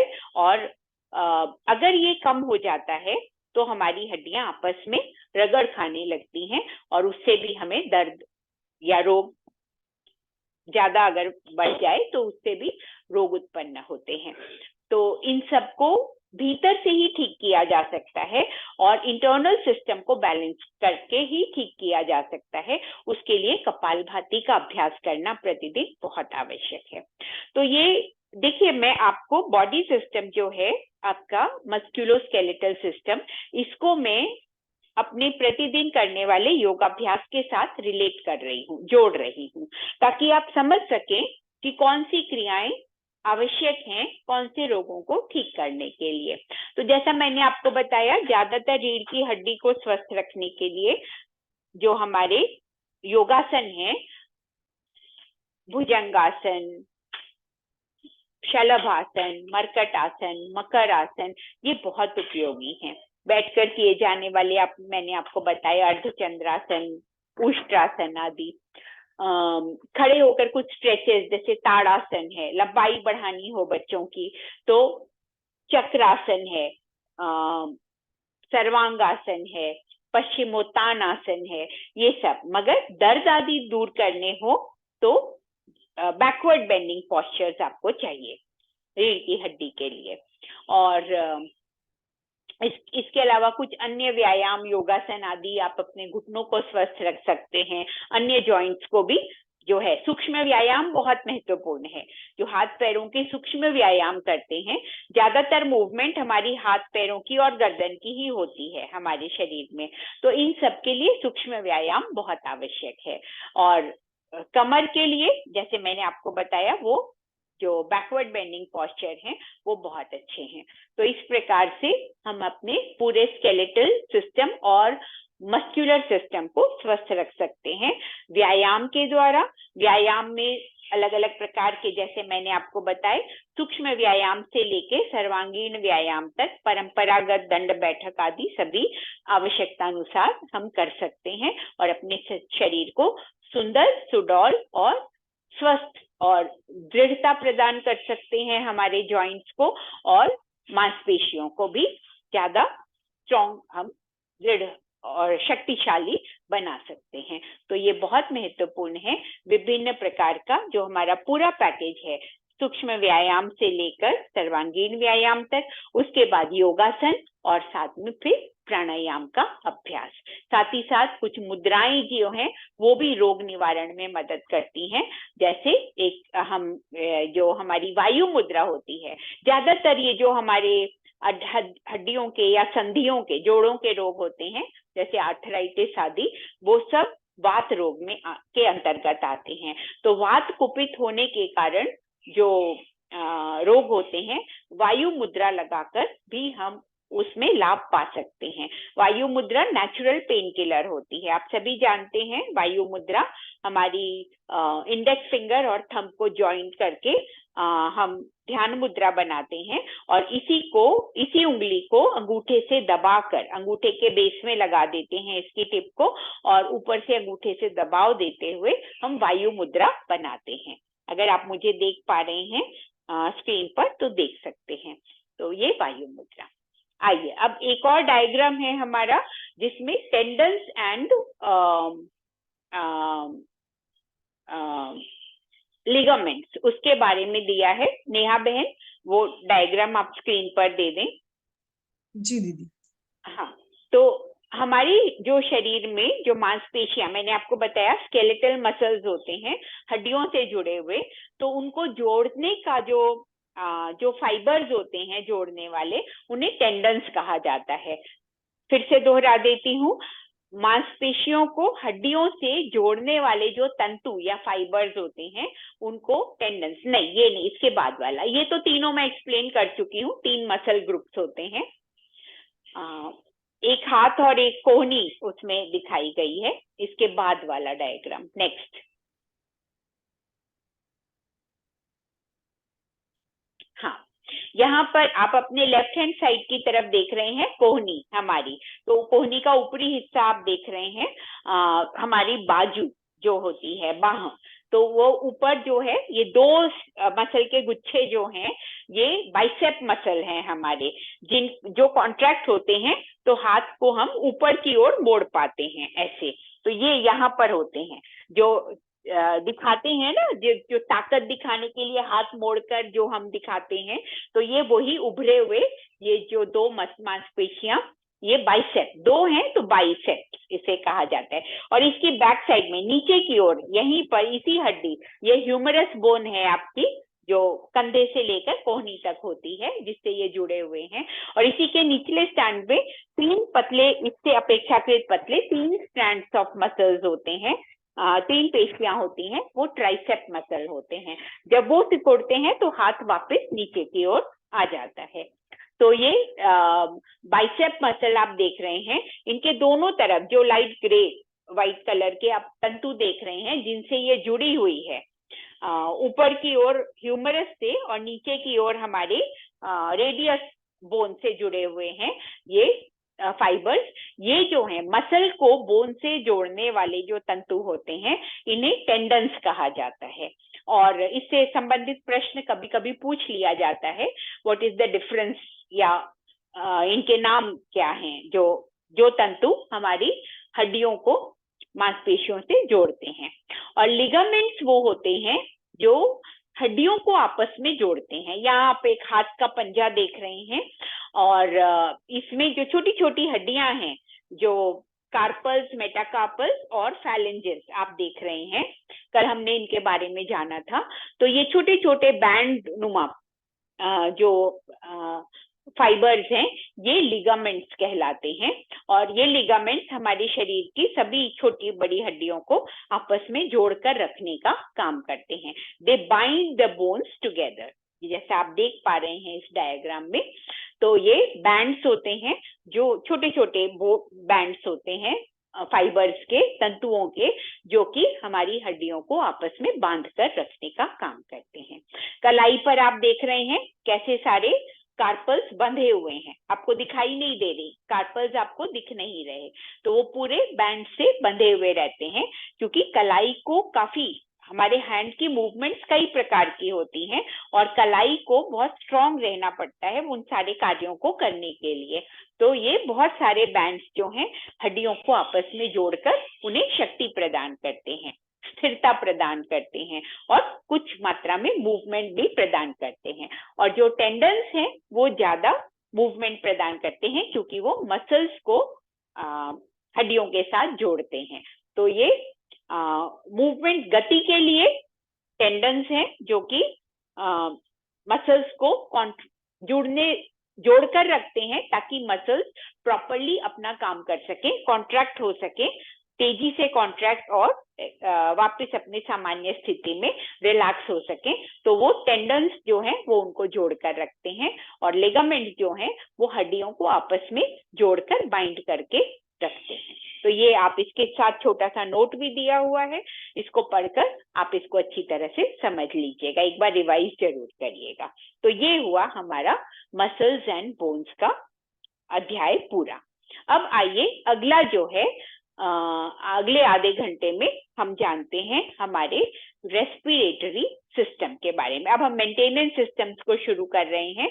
तो हमारी चेस्ट कैविटी में रेस्पिरेटरी सिस्टम, श्वसन तंत्र, और दूसरा हमारा कार्डियोवैस्कुलर सिस्टम या ब्लड सर्कुलेटरी सिस्टम, रक्त परिसंचरण तंत्र। तो उसके बारे में रक्त परिसंचरण तंत्र के बारे में हम कल जानेंगे। आइए आज हम जानते हैं हमारे रेस्पिरेटरी सिस्टम के बारे में। रेस्पिरेटरी सिस्टम मैंने आपको कल भी बताया था कि मुख्य काम इसका क्या है। बाह्य वातावरण में जो ऑक्सीजन है, हमारे शरीर की आवश्यकता है ऑक्सीजन, ये मैंने आपको कई बार बताया है। क्यों चाहिए? लगातार हमारे शरीर को ऊर्जा की आवश्यकता है और इस ऊर्जा को प्राप्त करने के लिए जो भोजन हम करते हैं उसके ग्लूकोज अंश को ऑक्सीडाइज कर ही ये ऊर्जा हमारे शरीर की कोशिकाएं प्राप्त करती हैं। तो ये ऊर्जा का निर्माण के लिए हमारे शरीर में लगातार ऑक्सीजन की आवश्यकता हमारे शरीर की कोशिकाओं को पड़ती है और इस ऑक्सीजन को, बाह्य वातावरण में उपस्थित इस ऑक्सीजन को शरीर के भीतर पहुंचाने का काम हमारा श्वसन तंत्र करता है, लगातार करता है, बिना रुके। लगातार हमारा जो श्वास प्रक्रिया है वो चलती रहती है। तो उसके लिए प्रकृति ने हमें दो महत्वपूर्ण अंग फेफड़ों के रूप में दिए हैं और ये फेफड़े लगातार जो है एक्सपैंड और कॉन्ट्रैक्ट करते हैं और उसके माध्यम से हमारी श्वसन क्रिया चलती है। और इस कार्य को करने के लिए प्रकृति ने हमारे को एक महाप्राचीरा पेशी या डायफ्राम के रूप में एक बड़ा मसल दिया है। पूरी एक कहना चाहिए मस्कुलर वॉल की तरह ये हमारे शरीर में होता है, जो चेस्ट कैविटी और एब्डोमिनल कैविटी को अलग अलग रखता है या हमारे शरीर के भीतर की कैविटी को दो भागों में बांट देता है। आपस में इनके जो है वो मिलते नहीं हैं, इनके भीतर के जो द्रव्य आदि होते हैं वो आपस में मिलते नहीं हैं। सामान्यतः वो पूरा एक मस्कुलर डिवाइडिंग वॉल की तरह मध्यस्थ पेशी भी कहा जाता है इसीलिए इसको। तो ये डायफ्राम जो है ये जब गति करता है, जब ये नीचे की ओर आता है तो हमारी चेस्ट कैविटी एक्सपैंड होती है और इस एक्सपेंशन के फलस्वरूप एक वैक्यूम क्रिएट होता है हमारे लंग्स के भीतर और उसको फिल करने के लिए हम नॉस्ट्रिल्स के द्वारा बाह्य वातावरण में उपस्थित वायु को भीतर लेते हैं। और जब ये डायफ्राम वापस ऊपर की ओर गति करता है, थोड़ा इस तरह से नीचे की ओर से ऊपर की ओर उठ जाता है गुंबद की आकृति में, तो वो लंग्स को पुश करता है। हम एक्सहेल करते हैं। निश्वसन और प्रश्वसन मतलब श्वास लेना और छोड़ना, इनहेलेशन एंड एक्सहेलेशन इस डायफ्राम की गति के कारण ही होता है। और अगर मैं और विस्तार में जाऊं तो ये डायफ्राम कैसे गति करता है, तो मॉडर्न मेडिकल साइंस तो कहेंगे ब्रेन इसको कंट्रोल करता है। ब्रेन करता है अवश्य, मगर अगर हम हमारे योगियों के ज्ञान की तरफ जाएं तो वो हमें बताते हैं कि प्राण और अपान इस कार्य को करते हैं। प्राण की गति जो होती है हमेशा ऊपर से बाहर की ओर होती है, अपान की गति नीचे से बाहर की ओर होती है। तो ये ऑपोजिट फोर्सेस जो हैं ये हमारे डायफ्राम पर काम करते हैं। तो जब अपान की गति होती है तो वो उसे नीचे की ओर खींचती है डायफ्राम को, तो हम इनहेल करते हैं। और जब प्राण की गति होती है, डायफ्राम ऊपर की ओर खींचता है, तो वो हमारे फेफड़ों को धक्का लगाता है, हम एक्सहेल करते हैं। तो ये प्रश्वसन और निश्वसन जो होता है, इनहेलेशन और एक्सहेलेशन, वो डायफ्राम की गति के कारण होता है। तो मतलब हम कह सकते हैं कि जो हमारी रेस्पिरेटरी या हम प्रक्रिया होती है या रेस्पिरेशन होता है, वो हमारे डायफ्राम की गति के कारण संभव होता है। तो लगातार चलने वाली ये प्रक्रिया हमारे डायफ्राम की लगातार गति के कारण संपादित होती है। आइए अब डायग्राम देखेंगे हम रेस्पिरेटरी सिस्टम का। नेहा बहन स्क्रीन पर लाएं रेस्पिरेटरी सिस्टम। जी दीदी। इसमें आप पूरी मुख की आकृति देख रहे हैं, चेस्ट तक का जो है ह्यूमन बॉडी का आप डायग्राम देखेंगे। और नाक से नॉस्ट्रिल, जो दो नासा क्षेत्र है, वहां से हम श्वास को अंदर लेते हैं, और गले में जो हमारी एक नली, श्वास नली होती है, उससे होती हुई ये श्वास नली दो भागों में विभाजित होती हुई दोनों तरफ के फेफड़े, राइट एंड लेफ्ट लंग की ओर जाती है, और वहां पर वायु को पहुंचाने का काम करती है। और नीचे जो आप देख रहे हैं रेड कलर में, वो हमारा डायफ्राम है, जो महाप्राचीरा पेशी या मध्यस्थ पेशी, डायफ्राम जो है वो, उसकी गति के कारण मैंने अभी आपको एक्सप्लेन किया कि हमारी रेस्पिरेशन की प्रक्रिया जो है वो इस डायफ्राम की गति के कारण ही संभव होती है। तो आइए अब इसको हम थोड़ा सा अच्छी तरह से विस्तार से देख लेते हैं। आप अपनी अपनी स्क्रीन पर इसको थोड़ा जूम करके देखेंगे तो सारे इसके नाम आदि आपको जो ऑर्गन्स हैं, अंग प्रत्यंग है रेस्पिरेटरी सिस्टम के, आपको दिखाई पड़ेंगे, समझ में आने लगेंगे। तो नासिका के पीछे हमारी नेजोफेरेंजियल कैविटी होती है। नॉस्ट्रिल्स से जब हम श्वास लेते हैं तो वो वहां जाती है हमारी नासिका गह्वर, नासिका के पीछे एक छोटी सी कैविटी होती है, नेजोफेरेंजियल कैविटी। फिर वो नीचे की ओर जाती है, और तो वो ओरोफेरेंजियल कैविटी होती है, मतलब मुख के साथ जुड़ी हुई वो गले की कैविटी होती है। फिर आती है हमारी गले की कैविटी फेरिंक्स, और फिर उसके बाद जो है श्वास नली का ऊपरी भाग लैरिंक्स होता है, जहां श्वास हमारे जाते हैं वो लैरिंक्स में ही हमारा स्वर यंत्र, वॉइस बॉक्स भी स्थित होता है। उसके बाद आप जो नीले रंग में देख रहे हैं वो हमारी ट्रैकिया है, श्वास नली है, और उसके बाद ये दो भागों में विभाजित होती है, ट्रैकियोल्स या ब्रोंकियोल्स भी, इसे ट्रैकिया को ब्रोंकस भी कहा जाता है। और फिर जो है वो ब्रोंकाई या ब्रोंकियोल्स, दो भाग जो हैं वो उसके ब्रोंकाई हैं। और उसके बाद फेफड़ों के अंदर जाते हुए कई भागों में, कई प्रशाखाओं में विभाजित होते हुए ये ब्रोंकियोल्स बनाती है। तो ऊपर से ट्रैकिया या ब्रोंकस, नीले रंग में जो आपको नली दिख रही है विंड पाइप, कॉमन लैंग्वेज में हम इसे श्वास नली या विंड पाइप कहते हैं। और फिर ये दो भागों में विभाजित होकर दोनों फेफड़ों में जाती है, right lung as well as left lung. यहाँ पे ये ब्रोंकाई या ब्रोंकियोल्स होते हैं, और फिर ये ब्रोंकियोल्स छोटी छोटी प्रशाखाओं को भी कहते हैं जो लंग्स के अंदर होती हैं। और प्रत्येक वायु कोश तक ये वायु को पहुंचाने का काम करती है। हमारे फेफड़ों में लगभग 60 करोड़ वायु कोश होते हैं।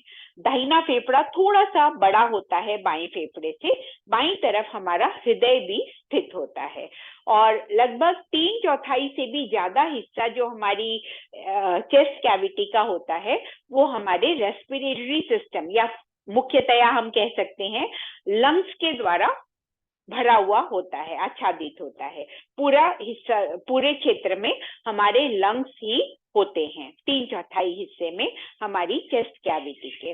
तो काफी बड़े ऑर्गन्स हैं हमारे लंग्स, और लगातार ये हमारे शरीर में जो गैसियस एक्सचेंज होता है, ऑक्सीजन ग्रहण करना और कार्बन डाइऑक्साइड को शरीर में ही बनने वाली कार्बन डाइऑक्साइड को बाहर निकाल देना, तो ये काम हमारे फेफड़े करते हैं और लगातार करते हैं। अब आप देख रहे हैं दोनों फेफड़ों की संरचना हम अगले डायग्राम में समझेंगे। तो दाहिना फेफड़ा जो है वो हमारा 3 प्रखंड उसमें होते हैं, 3 लोब्स होते हैं, उनके द्वारा ये बना होता है। और जो बायां फेफड़ा होता है वो हमारा लेफ्ट लंग जो होता है उसमें 2 खंड होते हैं, 2 लोब्स। तो और जैसा मैंने आपको बताया हमारा जो विंड पाइप होता है वो शाखाओं प्रशाखाओं में विभाजित होता हुआ पूरे फेफड़े के समस्त वायु कोशों को तक वायु पहुंचाने का काम करता है, और उस वायु के निष्कासन का भी काम करता है, उन वायु छिद्रों में भरी हुई वायु को बाहर निकालने का भी काम करता है। तो आप समझिए कि लगभग 60 करोड़ वायु कोश जो हमारे फेफड़ों में होते हैं, दाहिने में मान लीजिए 30-30 करोड़ एवरेज अगर हम कहें, हालांकि दाहिना फेफड़ा थोड़ा बड़ा है तो उसमें मान लीजिए 31-32 करोड़ होंगे, लेफ्ट वाला थोड़ा सा छोटा है तो वहां पे 28 से 29 करोड़ के बीच में होंगे वायु कोश। तो ये छोटे छोटे, जैसे मधुमक्खी का छत्ता होता है, छोटे छोटे छिद्र होते हैं, प्रत्येक में शहद भरा हुआ होता है, इसी प्रकार ये हमारे वायु कोश होते हैं और ये खाली होते हैं और ये लगातार एक्सपैंड और कॉन्ट्रैक्ट होते हैं। जब अंदर की वायु निकल जाती है, बाहर एक्सपेल कर दी जाती है, तो ये सिकुड़ जाते हैं, कॉन्ट्रैक्ट हो जाते हैं, और जब ये वायु इनमें भरती है तो ये एक्सपैंड हो जाते हैं। तो ये वायु छिद्र, वायु कोश होते हैं, छोटे छोटे छिद्र होते हैं जिनमें वायु भरती रहती है लगातार, और उसके द्वारा हमारा इनहेलेशन और एक्सहेलेशन की प्रक्रिया संपादित होती रहती है। हमारी जो बाह्य वातावरण है उसमें जो गैसेस होती हैं, 21% ऑक्सीजन होता है, 78% नाइट्रोजन होता है, और बचा हुआ 1% वो है अन्य गैसेस होती हैं, उस आर्गन, हीलियम आदि इनर्ट गैसेस, और थोड़ी मात्रा में 0.04% सामान्य मात्रा में ये कार्बन डाइऑक्साइड होती है। तो ये जो हमारा जो वायुमंडल का बैलेंस होता है, ये बहुत आवश्यक है हमारी सामान्य श्वास प्रक्रिया को बनाए रखने के लिए। जो 21% ऑक्सीजन हमारे भीतर जाती है जब हम इनहेल करते हैं, जब हम एक्सहेल करते हैं तो ये लगभग 17% रह जाती है, और जो बचा हुआ 4% है वो होता है हमारा कार्बन डाइऑक्साइड का, जो शरीर में बनने वाली विभिन्न ये जो प्रक्रियाएं शरीर में होती हैं, मेटाबॉलिक एक्टिविटीज, प्रत्येक सेल में जो ऊर्जा उत्पादन का कार्य होता है उसका बाई प्रोडक्ट उसमें बनता है कार्बन डाइऑक्साइड के रूप में। तो ये कार्बन डाइऑक्साइड जो होती है ये वापस रक्त में घुलकर फेफड़ों तक पहुंचती है, जैसे ऑक्सीजन रक्त में घुलकर हमारी कोशिकाओं तक पहुंचती है शरीर की, उसी प्रकार कार्बन डाइऑक्साइड भी इसी रक्त में घुलकर फेफड़ों तक वापस पहुंचती है और फेफड़े उसको बाहर निकाल देने का काम करते हैं। तो इस प्रकार से लगातार ये जो गैसियस एक्सचेंज है हमारे श्वसन प्रक्रिया में होता रहता है। ऑक्सीजन का इंटेक और कार्बन डाइऑक्साइड का एक्सक्रीशन हम कह सकते हैं इसको, उसको बाहर निकालना। तो इस प्रकार से लगातार ये कार्य होता है और हमारे शरीर को पर्याप्त मात्रा में ऑक्सीजन मिलती रहती है अपने सभी कार्यों को करने के लिए, और साथ ही साथ शरीर में बनने वाली कार्बन डाइऑक्साइड जो टॉक्सिक हो सकती है अगर ज्यादा देर के लिए रुक जाए शरीर के भीतर, तो इसका निष्कासन भी लगातार होता रहता है हमारी श्वसन प्रक्रिया के माध्यम से। तो आइए अब हम अपने लंग्स को नेक्स्ट डायग्राम की मदद से थोड़ा और अच्छी तरह समझते हैं।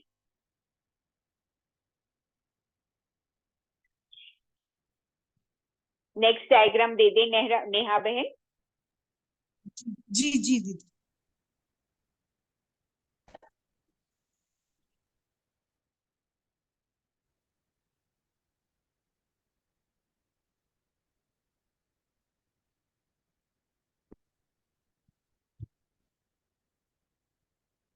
ये जो वायु कोश होते हैं इन्हें अंग्रेजी में एल्वियोलाई कहा जाता है।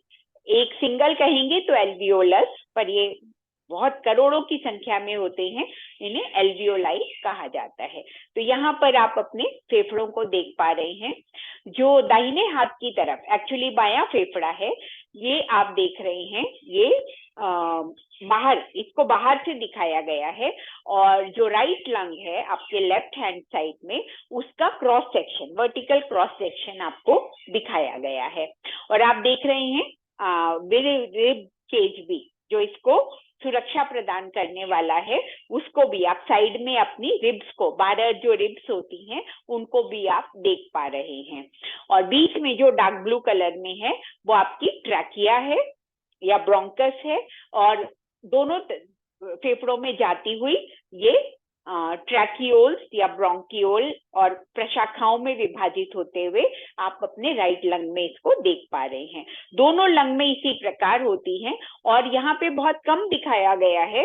अगर बहुत ज्यादा दिखाते तो आपको कुछ और दिखाई नहीं पड़ता, फिर तो सिर्फ थोड़ा सा आपको दिखाया गया है कि किस तरह ये प्रशाखाओं में विभाजित होती है।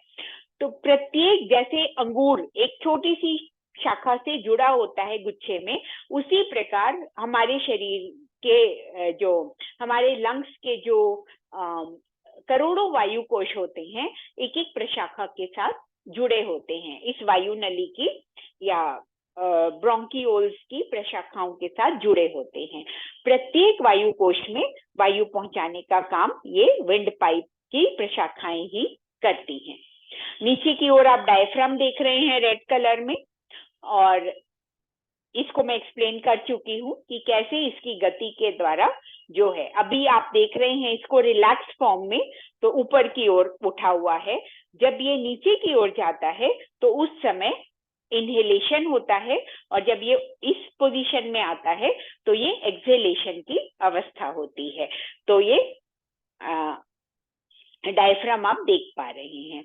तो अब आप जो देख रहे हैं जो लेफ्ट लंग है आपका दाहिने हाथ की तरफ, वो बाहर से एक मेम्ब्रेन जो है वो इसके सभी खंडों को बांध कर रखती है। तो ये डबल मेम्ब्रेन होती है, प्लूरा कहते हैं उसे। तो सारे अपने अपने खंड की भी मेम्ब्रेन होती है, एक एक खंड, और ये अंदर भी आप इसमें देख रहे हैं कई प्रोजेक्शंस आपको दिखाई दे रहे हैं। तो प्रत्येक खंड, जो लेफ्ट लंग 2 खंडों में बटा होता है, उसके भी अनेक प्रखंड होते हैं, कई लोब्यूल्स होते हैं, 2 लोब्स होते हैं और इनके कई लोब्यूल्स होते हैं। तो दोनों फेफड़ों के अंदर कई लोब्यूल्स होते हैं। तो हर एक की अपनी एक मेम्ब्रेन होती है। फिर एक अपने खंड की 2 लोब्यूल्स हैं, 2 लोब्स हैं, तो उनकी एक बाइंडिंग मेम्ब्रेन होती है, और फिर पूरे लंग की एक कवरिंग मेम्ब्रेन होती है। तो ये सारी मेम्ब्रेन्स जो होती हैं मल्टीपल मेम्ब्रेन्स होती है, इसीलिए इसको प्लूरा कहा जाता है। और कई बार जो है इनमें जो बीच में लिक्विड होता है, द्रव्य होता है इन मेम्ब्रेन्स के बीच में, वो जब इन्फ्लेम हो जाता है तो उस कंडीशन को कहा जाता है, उसमें कोई इन्फेक्शन आ जाता है तो स्वेलिंग, इन्फ्लेमेशन आ जाता है, तो प्लूरिसी कहा जाता है उस कंडीशन को। Slightly different from pneumonia. Pneumonia जो हमारे वायुकोश के अंदर जो है म्यूकस या द्रव्य भर जाना को कहते हैं, और प्लूरिसी जो है उसमें बाह्य जो मेम्ब्रेन्स होती हैं, इनको बांध कर रखने वाली फेफड़ों के समस्त लोब्यूल्स को, प्रखंडों को, उसमें कभी कभी इन्फेक्शन या स्वेलिंग हो जाती है, द्रव्य की मात्रा बढ़ जाती है तो उसके कारण स्वेलिंग हो जाती है, उसको प्लूरिसी कहा जाता है। तो प्लूरा आप समझ गए, बाइंडिंग मेम्ब्रेन जो होती है, प्रत्येक ऑर्गन में अपनी अपनी बाइंडिंग मेम्ब्रेन होती है, कवरिंग मेम्ब्रेन होती है। तो इसकी जो फेफड़ों की कवरिंग मेम्ब्रेन है उसको प्लूरा कहते हैं।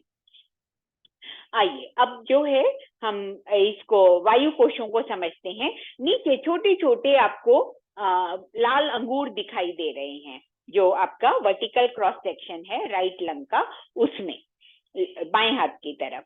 तो ये जो है ये फूले हुए वायु कोश, जब ये इनमें वायु आ जाती है इनहेलेशन के समय, उस समय ये फूलकर अंगूरों का रूप ले लेते हैं। सामान्य रूप से आप देखेंगे तो ये मधुमक्खी के छत्ते की तरह आपको दिखाई देंगे, जैसे एक छत्ते का स्वरूप होता है, उसी प्रकार हमारे लंग्स दिखाई देते हैं बाहर से देखने पर अंदर से जब ये भर जाते हैं वायु से तो ये जो है जैसे अंगूर के गुच्छे की तरह दिखाई देने लगते हैं।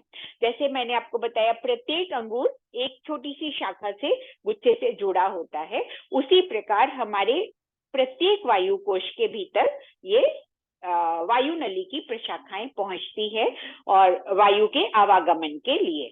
तो वायु का अंदर जाना और बाहर निकलना इन्हीं प्रशाखाओं की मदद से होता है। तो पूरा विंड पाइप से ये जुड़ी होती हैं, आप देख पा रहे हैं पूरा विंड पाइप है, दो शाखाएं लंग्स, दोनों लंग्स में जा रही हैं और फिर ये अनेकों प्रशाखाओं में विभाजित होते हुए प्रत्येक वायु कोश के भीतर जा रही है। आप अपना राइट लंग जो है उसमें तीन आउटलाइन में तीन डेंट्स देख रहे हैं, तो आपको तीन खंडों का बोध हो रहा है। इसी प्रकार लेफ्ट में दो होंगे और फिर वो अनेक लोब्यूल्स में प्रखंडों में बटे होंगे। तो इस प्रकार ये प्रशाखाओं में विभाजित होते हुए ये वायु नली प्रत्येक वायु कोश को वायु को पहुंचाने का, आवागमन का प्रबंध करती है। और अगले डायग्राम में आप देखेंगे तो आपको समझ में आएगा कि कितने प्रचुर मात्रा में ये एल्वियोलाई उपस्थित होते हैं। मतलब एक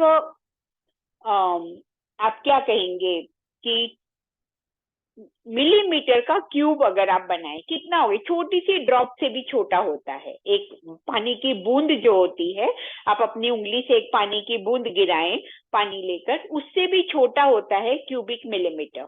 तो उतने में ये लगभग 150 से भी ज्यादा इनकी, नेक्स्ट डायग्राम आप दे दीजिए स्क्रीन पर नेहा बहन, तो उससे भी ज्यादा जो है 150 से भी ज्यादा इनकी संख्या होती है एक क्यूबिक मिलीमीटर में। तो आप सोच सकते हैं कितने सूक्ष्म होते हैं ये वायु कोश एल्वियोलाई।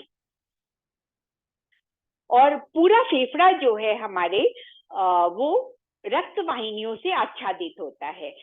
हार्ट से रक्त को लाने वाली और फेफड़ों से रक्त को हृदय तक ले जाने वाली दोनों वाहिनियां जो होती हैं, आर्टरीज और वेन्स, उन दोनों की प्रशाखाएं जो होती हैं, बाल जैसी पतली केशिकाएं पूरे लंग्स को आच्छादित किए हुए होती हैं। पूरा इंटरनली उनका पूरा जाल होता है, प्रत्येक वायु कोश के साथ जुड़ी होती हैं। एक तरह से आप कह सकते हैं ये रक्त केशिकाएं या ब्लड कैपिलरीज, और वो लगातार रक्त को फेफड़ों में लाने ले जाने का काम करती रहती हैं। तो फेफड़े रक्त, आप कह सकते हैं कि वायु कोश जो हैं वो सिर्फ एक पतली मेम्ब्रेन जो होती है उतना ही वो रक्त से दूर होते हैं। तो वायु और रक्त के बीच में वो केशिकाओं की बस पतली मेम्ब्रेन ही रह जाती है, जो छिद्र नुमा होती है, और उसमें से ऑक्सीजन प्रविष्ट होकर हमारे जो लाल रक्त कणिकाएं होती हैं उसमें जो हीमोग्लोबिन, आयरन एंड प्रोटीन का कंपाउंड होता है, वो आयरन कंपाउंड होने की वजह से वो तीव्रता से या रेडिली ऑक्सीजन को एब्जॉर्ब कर लेता है, ऑक्सी हीमोग्लोबिन बन जाता है, और फिर रक्त प्रवाहित होता हुआ हार्ट में जाता है, और हार्ट जो है उसको पंप करके शरीर के समस्त ऑर्गन्स को या समस्त कोशिकाओं तक पहुंचाने का काम करता है। तो यहाँ पर आप देख रहे हैं कि इसमें बताया गया है कि 1 क्यूबिक मिलीमीटर, जैसा मैंने आपको बताया, एक पानी की बूंद से भी छोटा, एक छोटा सा स्थान अगर हमारे लंग्स का हम देखते हैं तो उसमें हमें मिलते हैं 170 एल्वियोलाई वायु कोश। तो इतने सूक्ष्म ये वायु कोश होते हैं। तो हमारे दोनों फेफड़ों में लगभग एवरेज आप कह सकते हैं 30-30 करोड़, या टोटल अगर हम करें तो 60 करोड़ वायु कोश एक एडल्ट ह्यूमन बॉडी में उपस्थित होते हैं, जो ऑक्सीजन को रक्त तक पहुंचाने का काम करते हैं और रक्त में उपस्थित सभी अंगों से लाई हुई कार्बन डाइऑक्साइड को वापस ग्रहण करके फिर एक्सहेल करने का भी काम करते हैं। तो जब हम इनहेल करते हैं वायु को, तो जो प्रेशर होता है उसके कारण ये वायु रक्त में जुड़ जाती है। वायु का ऑक्सीजन पार्ट जो है वो रक्त के द्वारा एब्जॉर्ब कर लिया जाता है और फिर उसको पूरे शरीर तक पहुंचा दिया जाता है। तो ये बहुत महत्वपूर्ण क्रिया है। श्वसन क्रिया जो है हमारे शरीर में बाह्य वातावरण से ऑक्सीजन लेकर शरीर के भीतर एक एक सूक्ष्म कोशिका तक पहुंचाने की प्रक्रिया को संपादित करने वाली ये श्वसन क्रिया हमारे शरीर में लगातार होती रहती है। हमारे रेस्पिरेटरी सिस्टम, या हम कहें हमारे फेफड़ों की मदद से। फेफड़े, फुफ्फुस, लंग्स, ये सब हमारे फेफड़े, हम जो उर्दू मिश्रित हिंदी है उसमें हम इसे फेफड़े कहते हैं, जो संस्कृत मिश्रित हिंदी है उसमें इसे फुफ्फुस कहा जाता है, और कॉमनली इंग्लिश में हम इसे लंग्स कहते हैं। तो उसके द्वारा ये लगातार हमारी श्वसन प्रक्रिया रहती है। अब अगर समय की बाध्यता ना हो तो आपके अगर कोई प्रश्न है तो आप पूछ सकते हैं। इसका जो काउंटर पार्ट है, दूसरा सिस्टम हमारी बॉडी का, ब्लड सर्कुलेटरी सिस्टम, उसके बारे में हम कल विस्तार से जानेंगे। अब ये जो आपने आज जाना, उससे संबंधित अगर कोई प्रश्न है आपके, या कल के विषय के कोई आवश्यक प्रश्न है तो आप पूछ सकते हैं। जी प्रीतेश भाई, अनम्यूट करके पूछे आप। ओम दीदी जी। जी ओम। मैडम, जो अपने फेरिंग्स का एरिया है उसके वहां पर जो अपना वो एक पोर्शन होता है जो दोनों को फूड पाइप और विंड पाइप के बीच में कवर करके उसको करता है, उसकी थोड़ी सी डिटेल दे दीजिए। वो मैं कल दूंगी आपको। अच्छा, कल या डाइजेस्टिव के टाइम पे। हाँ, जब हम डाइजेस्टिव सिस्टम भी पढ़ेंगे ना, तब मैं आप इसको जी। बताऊंगी। जब, क्योंकि भोजन को निगलने की प्रक्रिया के समय ये जो हिस्सा होता है वो एक्टिव एक्शन में आता है। तो जब हम हाँ, जब हम डाइजेस्टिव पाचन तंत्र के बारे में जानेंगे तब मैं उसको जी। विस्तार दूंगी। जी। और एक कल के लिए जो हमने पढ़ा था, चेहरे की जो हमने 14 बोन्स काउंट करी थी, वो 14 कैसे हो रही है, खाली एक बार समझना था। वो आप विस्तार, आप अगर एडवांस लेवल के हैं तो मैं आपको कुछ और डायग्राम दे दूंगी, पर लेवल 3-4 तक अगर आप एग्जाम देने वाले हैं, YCB लेवल 3-4 तक, तो आपको ये इतनी डिटेल में एक एक बोन को एक एक बोन का नाम जानने की आवश्यकता नहीं है। देखिए, आंखों की बोन्स होती हैं, नासिका की होती है, चीक बोन्स होती हैं, फिर हमारे मैक्सिला, मैंडिबल, मतलब हमारे जॉ बोन्स होते हैं जिनसे दांत जुड़े होते हैं, अपर एंड लोअर पैलेट के होते हैं बोन। तो ये सब मिलाकर लगभग हमारे, फिर ये इधर माथे की हड्डियां होती हैं। तो बाकी 206 समझ में आ गई थी, बस ये चेहरे की मतलब मैं काउंट नहीं कर पाया। जैसे आपने हाथों की और उसकी बता दी थी कि ये ऐसे है, तो हाथ की समझ में आ गई, हम फिजिकली उसको समझ पाते हैं इसीलिए। हाँ, ये चेहरे की आपको ये इसका विस्तार जानने की, एक एक हड्डी के नाम और वो जानने की, टोटल आप इतना जान लीजिए कि चेहरे पर हमारे 14 बोन्स होती हैं। ठीक है, इतना ही काफी है, इतनी डिटेल काफी है। बाकी जो एडवांस लेवल के, लेवल 5, 6, 7 के स्टूडेंट्स हैं, उनके लिए मैं आपको एक एडिशनल मटेरियल दे दूंगी ग्रुप में, मतलब मैं दे दूंगी। तो फिर जो भी आपका जो हायर वाला ग्रुप है उसमें वो दे देंगी। या मैडम, मैं पूछना चाहती थी, नॉर्मली हम लोगों को जो जॉइंट्स का पेन कभी कभी होता है, ज्यादा करके टेंडन्स की वजह से होता है, तो टेंडन्स के लिए कुछ स्पेशल एक्सरसाइजेस है क्या? हाँ, ये सारी एक्सरसाइजेज एक्चुअली हमारी मांसपेशियों को ही मैनिपुलेट करती हैं, और मांसपेशियां जो जुड़ी हुई हैं, देखिए ज्यादातर जो है वो टेंडन्स जो हैं वो हमारे जॉइनिंग फाइबर्स होते हैं। टेंडन्स में कभी खिंचाव आ जाता है, एक्सरसाइज ही गलत तरीके से करने की वजह से हमारे टेंडन्स और लिगामेंट्स दोनों प्रभावित हो सकते हैं, या इंजुरीज हो सकती हैं, सडनली गिर गए या चोट लग गई, हमें कोई चीज आकर हमारे इम्पैक्ट हो गया, उसकी वजह से भी हमारे ये टेंडन्स लिगामेंट्स में प्रॉब्लम आ सकती है। पर ज्यादातर जो दर्द होता है वो चोट लगती है तो मांस फटता है, मांसपेशियों में ही चोट लगती है। टेंडन्स उसके बाद प्रभावित होते हैं, सडन जर्क हो गया उससे प्रभावित हो सकते हैं टेंडन्स। नॉर्मल जो दर्द होता है वो ज्यादातर दर्द टेंडन्स के नहीं होते हैं, वो मांसपेशियों के ही दर्द होते हैं। जो थकान से होता है वो मांसपेशियों की थकान से दर्द होता है, तो उसमें टेंडन्स प्रभावित नहीं होते। टेंडन्स और लिगामेंट्स इंजुरी हो जाए तो उसको हील होने में तो और भी ज्यादा समय लगता है। तो सामान्य जो हम व्यायाम करते हैं, विशेषकर जो योगासन करते हैं जिसमें स्थिरता भी होती है, तो वो हमारे इनको जॉइंट्स को, हमारे लिगामेंट्स को और टेंडन्स को वो दृढ़ता प्रदान करते हैं, शक्ति प्रदान करते हैं, विभिन्न योगासन, विभिन्न पोस्चर्स। तो उसके कारण वो फिर हमारे इन दर्दों को भी दूर करने का काम करते हैं। और अगर थकान के कारण दर्द हो रहा है तो रेस्ट इज विश्राम से वो ठीक होता है। तो उसके लिए हमें फिर और एक्सरसाइजेस नहीं करनी है, बल्कि एक्सरसाइजेस कम करना है, रेस्ट लेना है, उससे थकान से उत्पन्न हुए दर्द दूर होते हैं। और जो आप कह रहे हैं इन्फ्लेमेशन के कारण दर्द होता है, तो वो जो है वो इंटरनल होता है, वो प्राणायाम से ठीक होगा।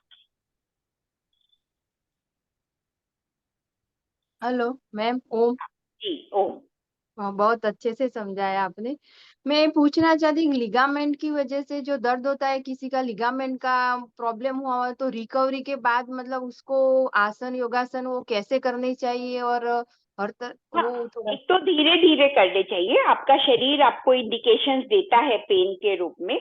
अगर आपको पेन फील होता है तो उस स्थान के कठिन अभ्यास या उस स्थान पर अगर जोर पड़ रहा है, आपको पेन अनुभव हो रहा है, तो उसको कम करिए। आपका शरीर बताता है, आपको इंडिकेशंस देता है, तो आप उसको ध्यान रखते हुए आप अभ्यास करें। कोई भी अभ्यास, जैसे इंजुरी के बाद आप कठिन अभ्यास करें तो धीरे धीरे उनका अभ्यास का समय जो है कम रखते हुए धीरे धीरे बढ़ाएं। तो और कठिन अभ्यास भी आपको एकदम से नहीं करना है, सरल अभ्यास करते हुए, सूक्ष्म क्रियाएं करते हुए धीरे धीरे आपको फिर कठिन अभ्यास की ओर अग्रसर होना है। तो एकदम से आपको इंजुरी के बाद कोई भी क्योंकि इंजुरी हुई है तो आपको रेस्ट लेना है। विश्राम के बाद अगर पुनः श्रम करना है तो धीरे धीरे अभ्यास करना है, एकदम से कठिन अभ्यास नहीं करने हैं। उससे आपकी इंजुरी वापस जो है दर्द बढ़ जाएंगे और वो जो लिगामेंट हील हुआ था वो हीलिंग वापस रिवर्स हो जाएगी आपकी। तो ये ध्यान रखना है, बहुत जरूरी है ये। Thank you.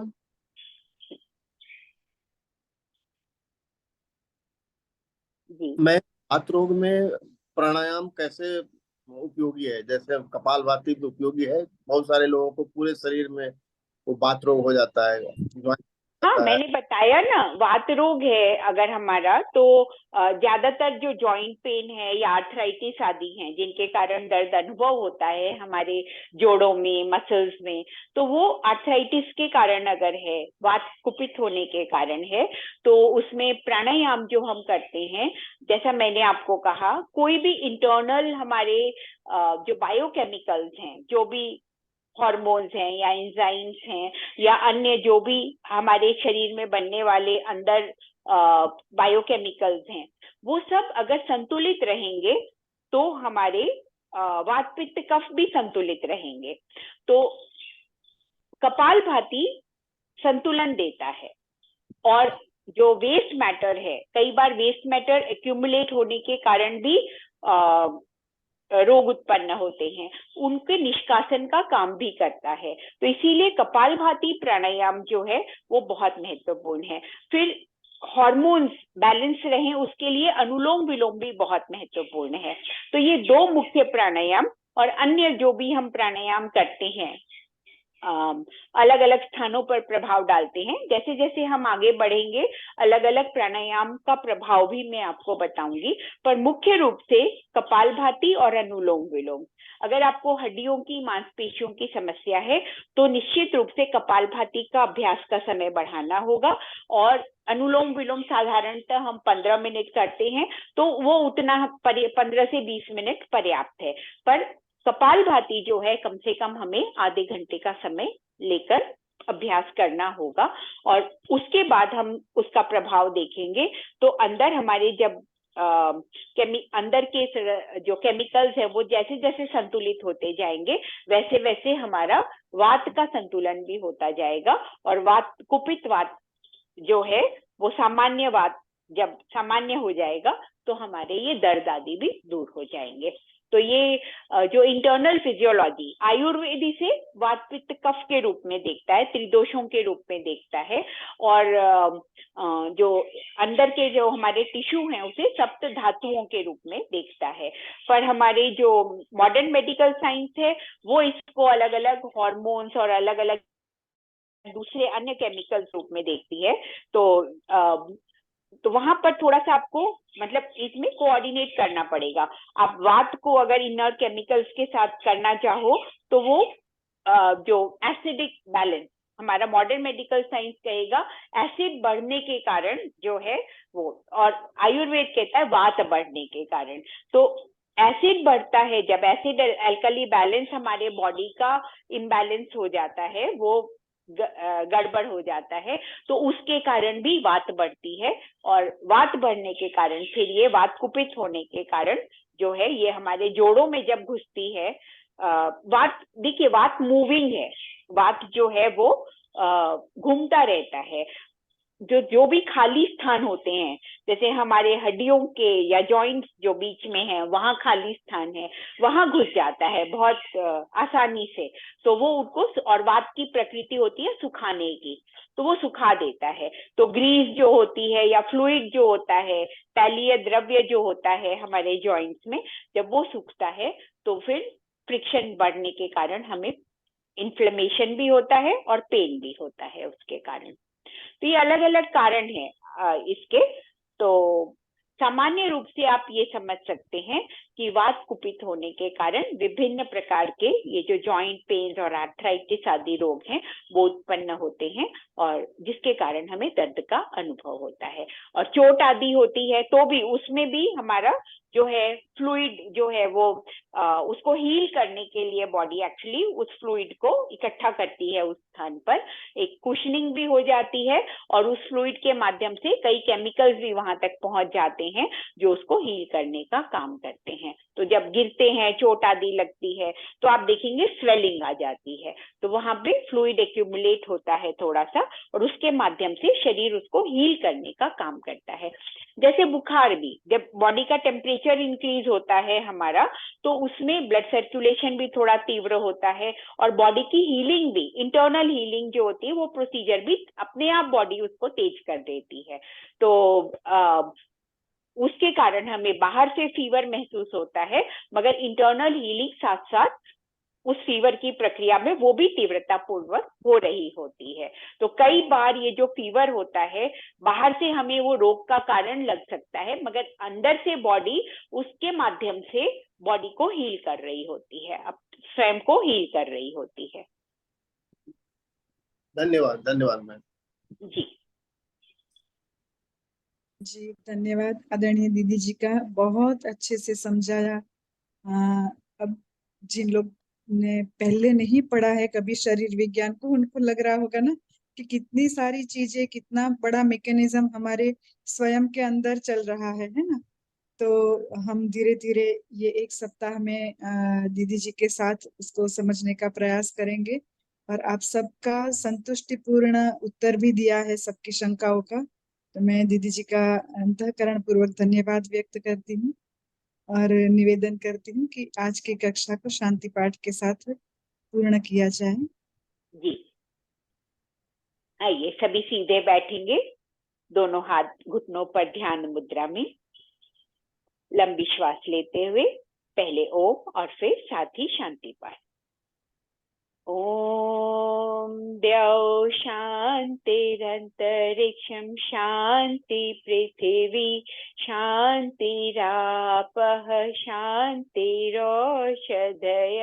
शांतिः वनस्पतयः शांति विश्वे देवा शांति ब्रह्म शांति सर्वं शांति शांतिरेव शांति सामा शांतिरेधि। ओम शांति शांति शांति। आप सभी के जीवन में आदि दैविक, आदि भौतिक एवं आध्यात्मिक शांति का आधान हो, इसी शुभ मंगल कामना के साथ आज आप सबसे विदा लेती हूँ। ॐ सर्वेभ्यो नमः। ॐ श्री गुरुभ्यो नमः। ॐ परमात्मने नमः। भारत माता की जय। वंदे मातरम। सभी को ओम। और आज की कक्षा को यहाँ पर समाप्त करते हैं।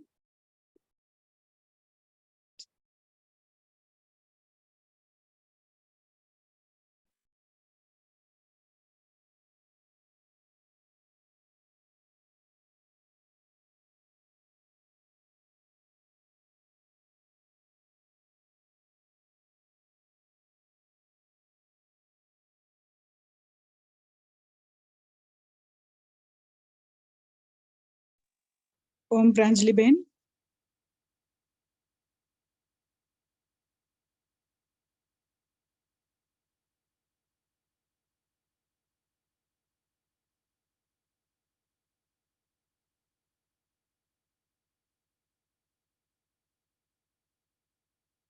ओम प्रांजलि बेन।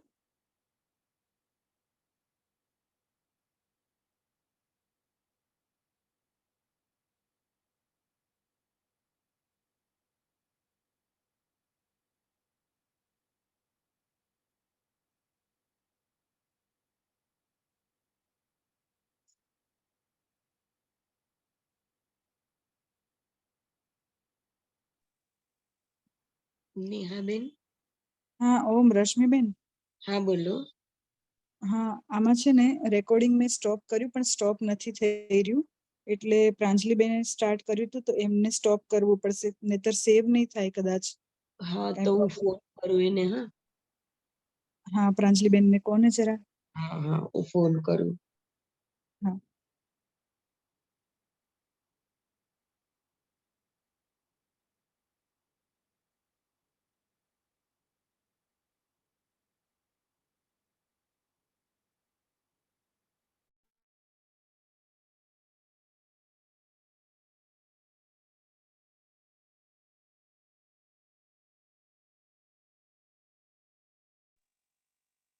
दिलीप जी आप कक्षा को लीव कर सकते हैं थोड़ा रिकॉर्डिंग का वो चल रहा है इसलिए हम बने हुए हैं अभी तक मीटिंग में।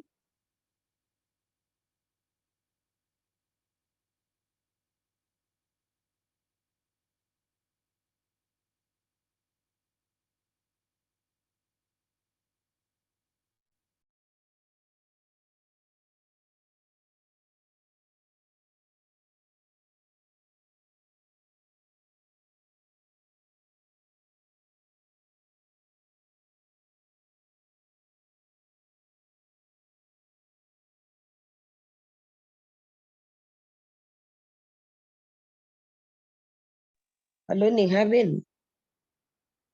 हाँ बोलो। नेहा बेन એ નથી ઉપાડતી। એ ત્યાં પેલી બિઝી હશે ને હા સ્કૂલમાં। પણ હવે આ રેકોર્ડિંગ છે ને એમને જ બંધ કરવું પડશે જો તમે પાર્ટિસિપેન્ટમાં જોશો ને તો એમનામાં જ રેકોર્ડિંગ ચાલી રહ્યું છે। એમના સાથે બીજું કોઈ છે ત્યાં આગળ। ના અચ્છા પાછું સેવ નહીં થાય તો પ્રોબ્લેમ થશે મને એટલે હું મીટિંગ એન્ડ નથી કરી રહી। હા હમ, तो मुसीबत થઈ ગઈ। हाँ दिलीप भाई आप लीव कर दीजिए। हाँ मैंने उनको कहा आप दिलीप भाई लीव कर दीजिए। ओम प्रांजलि बेन। प्रांजलि बेन ओम। એમને અવાજ પણ નહીં આવે ત્યાં આગળ બિઝી હશે કદાચ। और म्यूट કરીને રાખે છે તો પછી બહુ સિદ્ધાંતવાદી છે કોઈને શીખવાડે તો બિલકુલ મોબાઈલ ઉપાડે નહીં ને એવું બધું છે એનું। પણ એને કહી રાખવું પડશે હવે।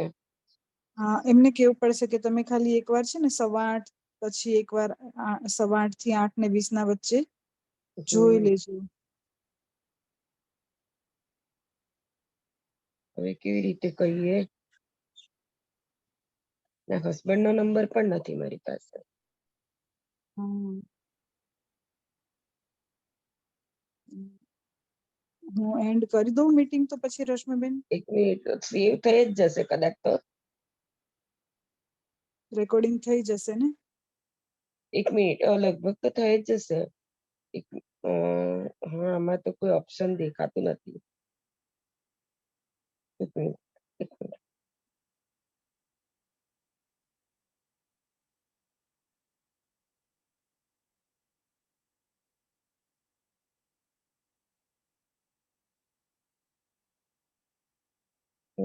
તો એ નથી ને એટલે કઈ દેખાતું જ નથી ઓપ્શન.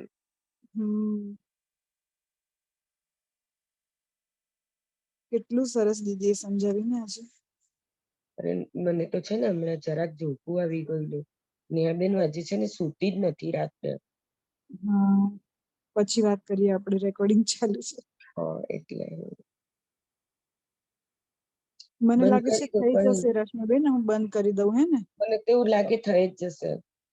હા હા તો હું એન્ડ કરી દઉં છું. એન્ડ કરી દો.